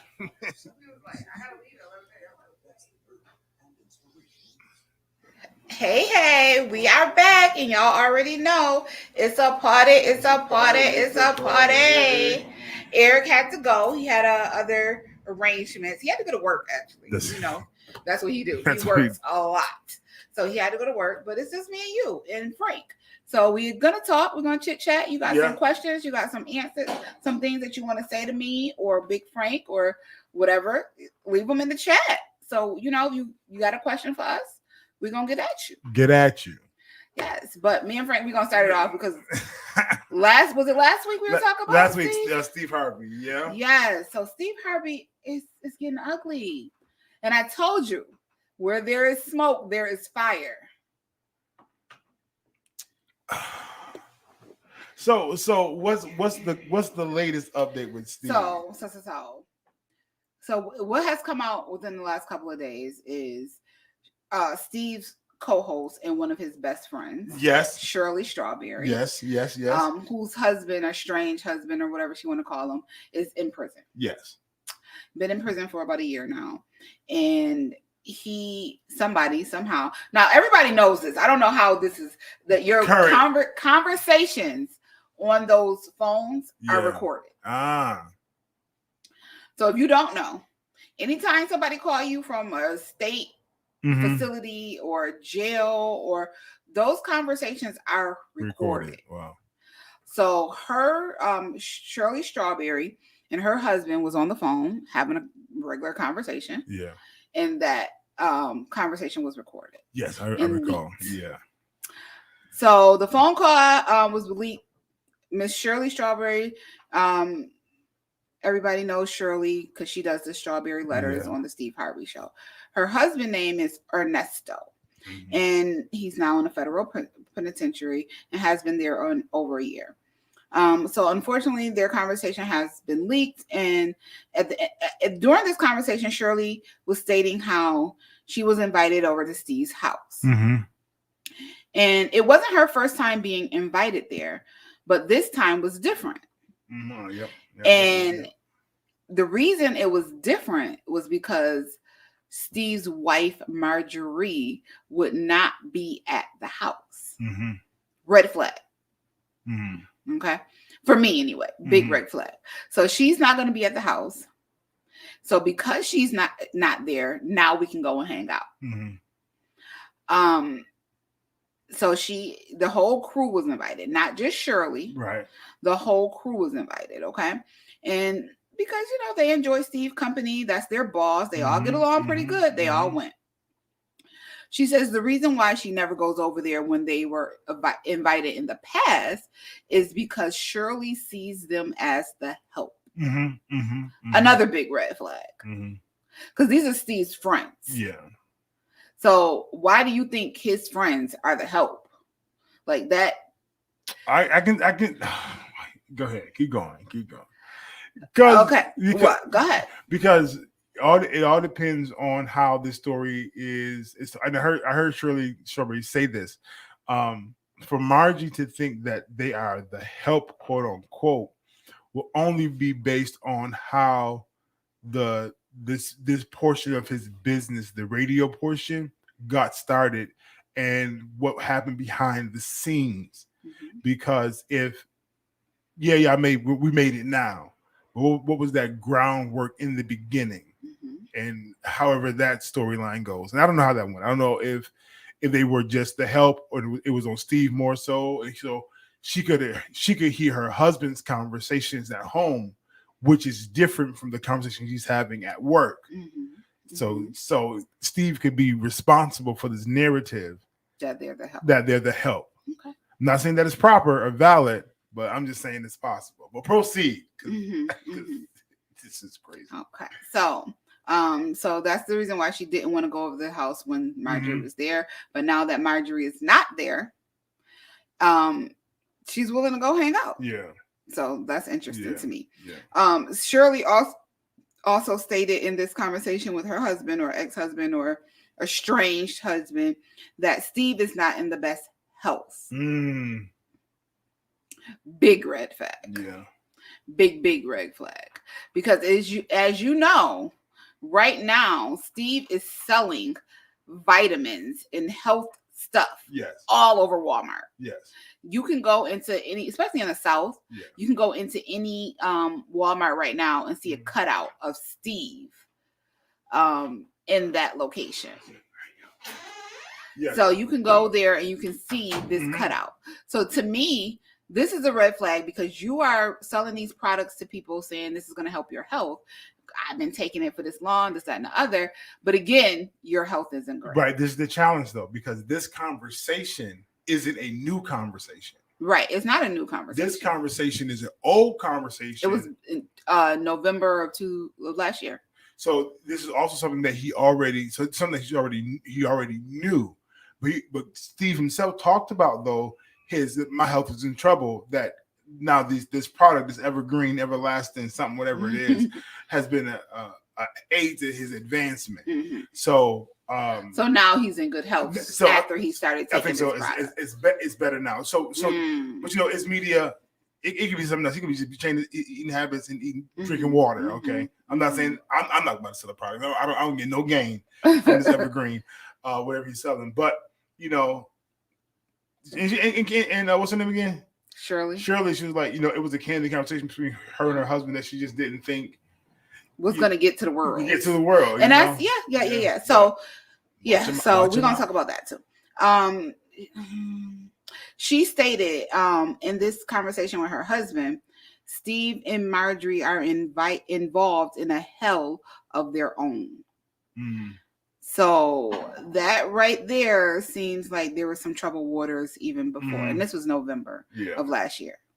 So now it's out that Marjorie was supposedly cheated. I'm not saying allegedly cheated, but this was last year that this conversation happened. Yeah. So whatever had been going on in Steve and Marjorie's house had been going on for a while. Right.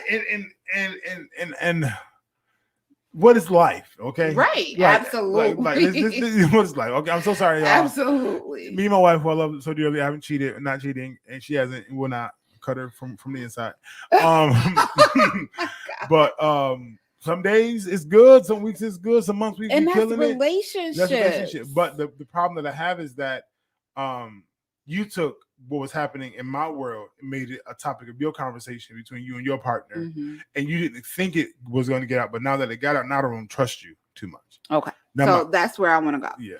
So Shirley Strawberry has went on the show, the Steve Harvey Mhm. show, or whatever it's called, Steve in the Morning, whatever. Mhm. And she made an apology over the airways. She Yeah. apologized to Steve and she apologized to Marjorie.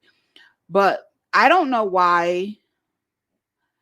I'm not upset with Shirley. This is the thing. Mhm. I've never been married. Mhm. We all know that, but I have had a long-lasting relationship. Yes. Your spouse, no matter if they're in prison or at home in the bed, that's your safe place. Yeah. So you're going to talk about things to your spouse Mhm. that you would not talk about with the rest of the world. Yeah. So I don't fault her for that. Yeah.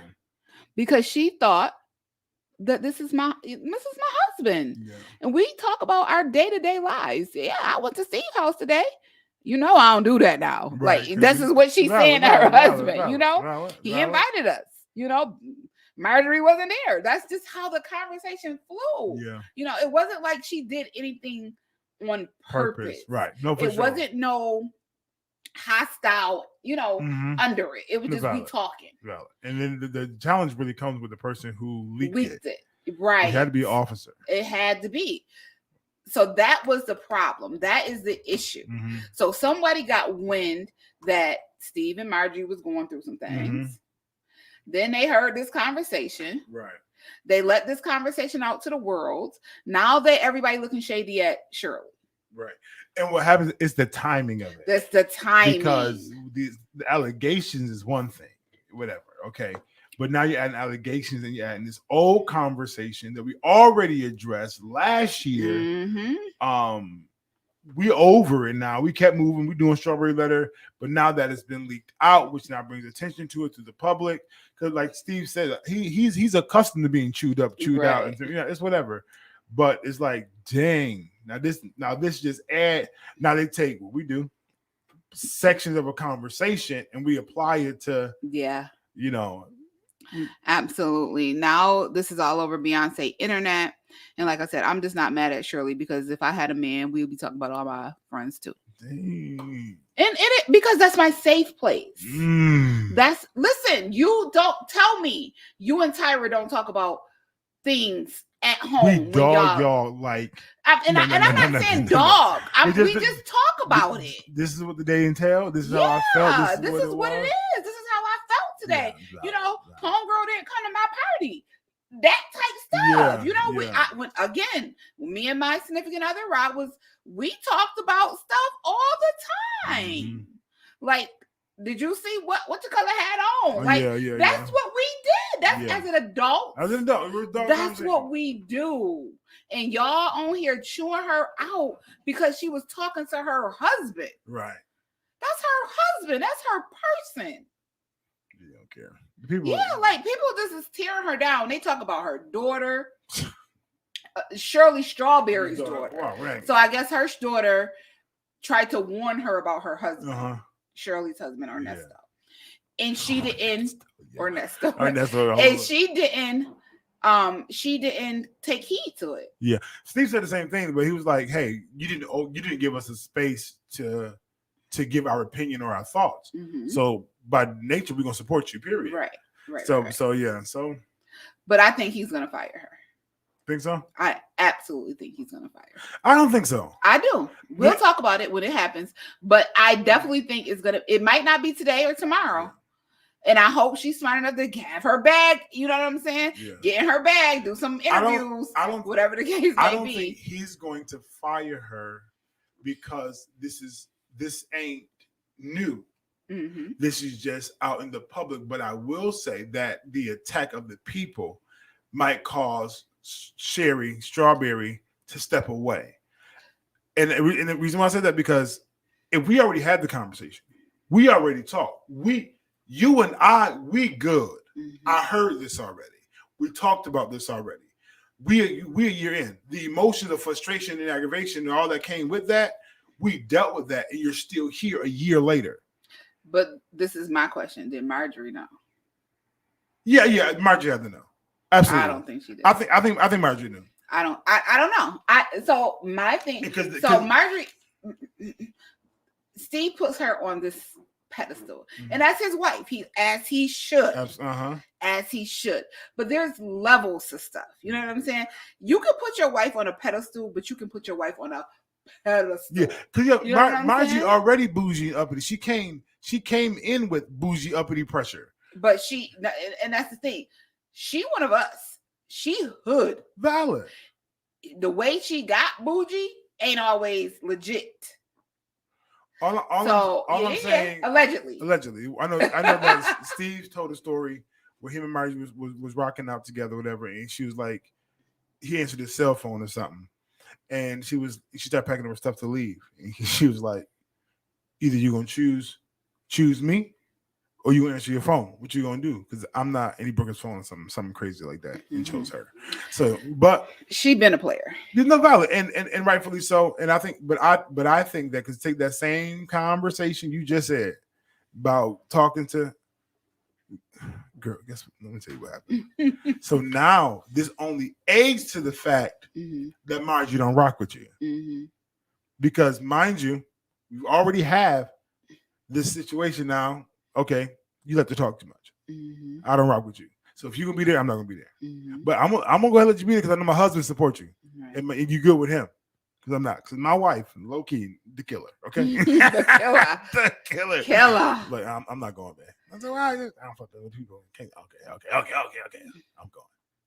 So I get it. I don't know. I think Margie knew. I think the ace to her uppity-ism and how she handles allegedly. I want to keep watching this story because I want to see if she's going to be gone and how she's going to be gone, because I definitely think she's going to be gone. I think Marjorie is going to make sure that she's gone, because she done started up a whole nother store up a little pot that did not have to be stirred up.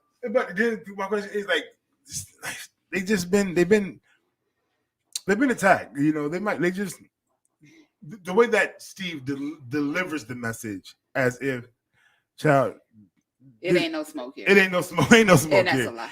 And then it's like, hey, listen, first wife, second wife, here we go. This ain't no thing. So like, I just want people to know. I mean,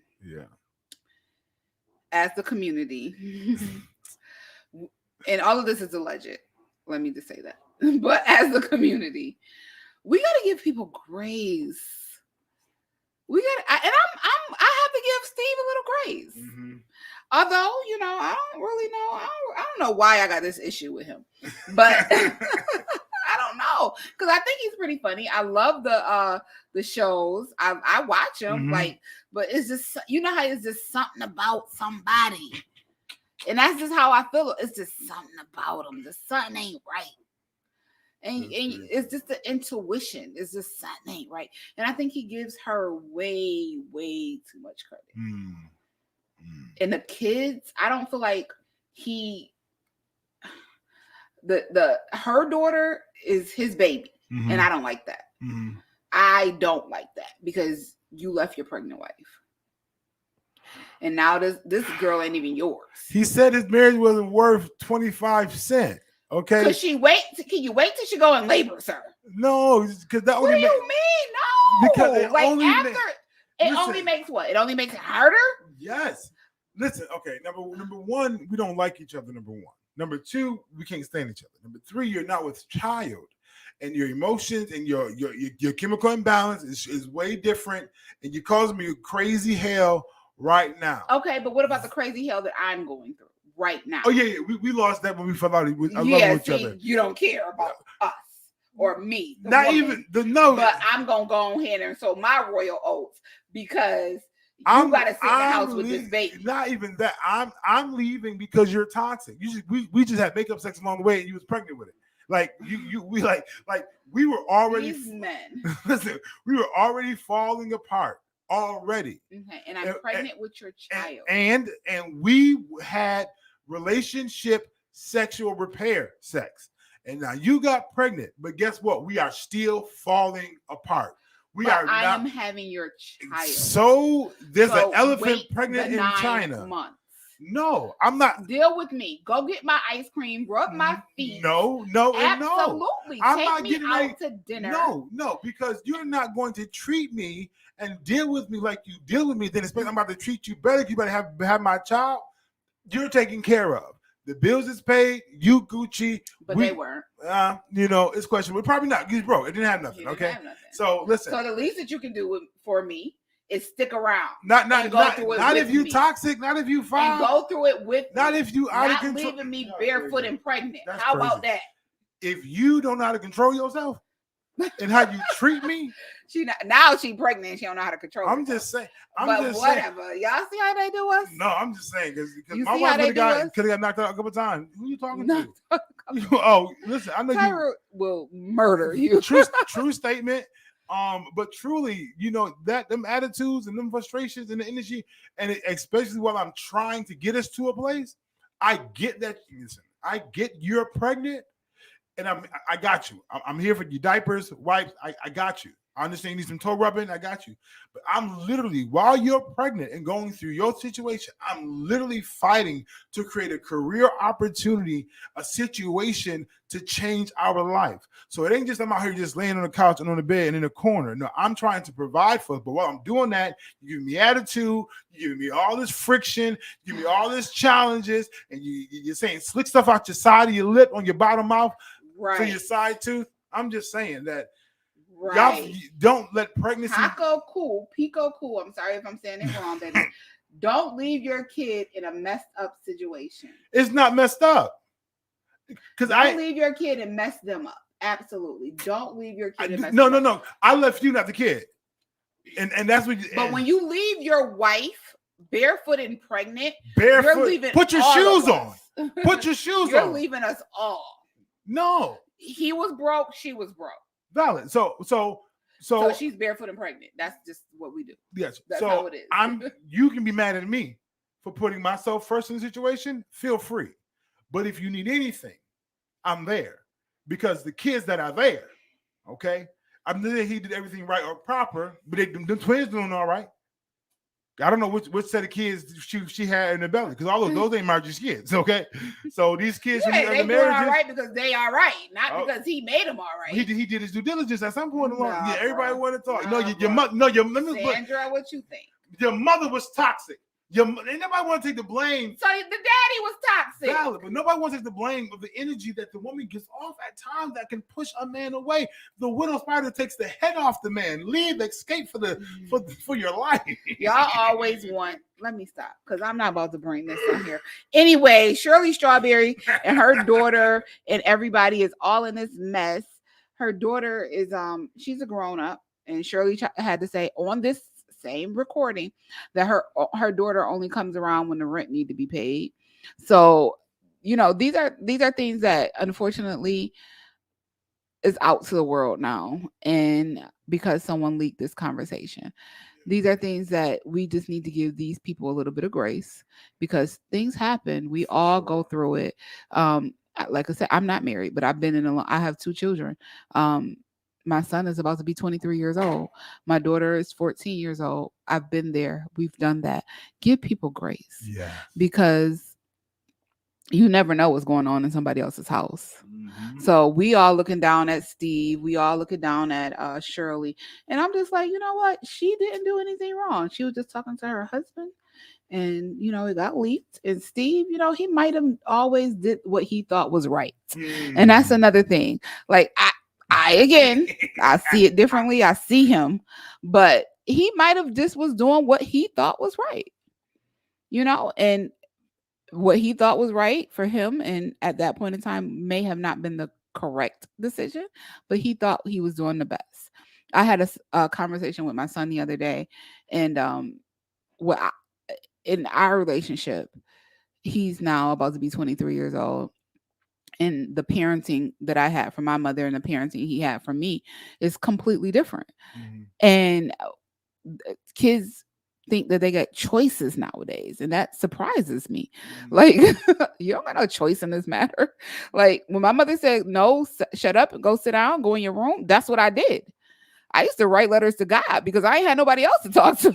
I did. I swear to goodness. And then I would leave them on my bed. So I know when she go upstairs, when I leave for school, I know my mother always go and check my room. So I would leave my letter to God on the bed. Make up the bed, but put the letter up there so she can know how I'm feeling. It's always a way to get through. You know what I'm saying? That's crazy. exactly I've what I never- used to do. That's exact. So my son feels like he was never heard, Mm. and that I never heard him. Well, she should have said no. Write your letter to God and put it on the And put it bed. on the bed, I'm then I gonna- wouldn't I'm hear gonna- it. and put it on the bed. But my whole thing was, you're 9, 10, 11, 12. What I need to listen to you? Like, heard how? Yeah, that's crazy. Like, what do you need? What do you need to say? Because it doesn't matter. Like, and now I'm dealing with it a little differently because now I'm reading in these magazines and I'm working on myself. Oh, your child has an opinion too. You should listen to your child. That's that soft parenting, I guess. And I never whooped my kids. I never did any of that. I was doing the best that I could do. You know what I'm saying? For sure. I was handling life. I was making sure, like you said, it was a roof over your head. Yeah. We got in a car and I went to work and you went to private school. Like, your life was cakewalk. But I never listened to him. Yeah. That's what we dealing with at home. But he don't live with me no more, thank God. But yeah, so people, you just got to give people grace. For sure. Because he's literally not giving me any grace at all. He thinks I'm selfish, and because I didn't listen to him, I was doing whatever I was doing. I was just doing it for me, not knowing what I was going through as a mother or as a woman. They never know. They never Yeah, and I understand. And now he's a parent. Yeah, he'll learn. So exactly, and I'm just gonna sit back and be like, "Oh, did you listen to what he said?" He said, like this. Did you listen first? Right. Because the way he came, the way things happen, just give people grace. Because you just never know. You don't know what that person was going through. My mama ain't listen to me, so I ain't listen to you. Because that's how I know how to handle it. The parent makes the decision. Right. I did my best. Yeah, I did the best that I could. You survived. You're still here. You healthy, and you got a roof. You got an Audi. Like, look, you good, son. You buying a home, like that's a beautiful thing. Those are things. And you're 22 years old. I didn't buy my home until I was 42 years old. That's crazy. I'm still looking to buy. Right. You know what I'm saying? But yet, I did something wrong. This is probably him texting me right now. Anyways, it's been real. Yeah, absolutely. Fatima Fridays has been real. Yes. Fatima Friday going down every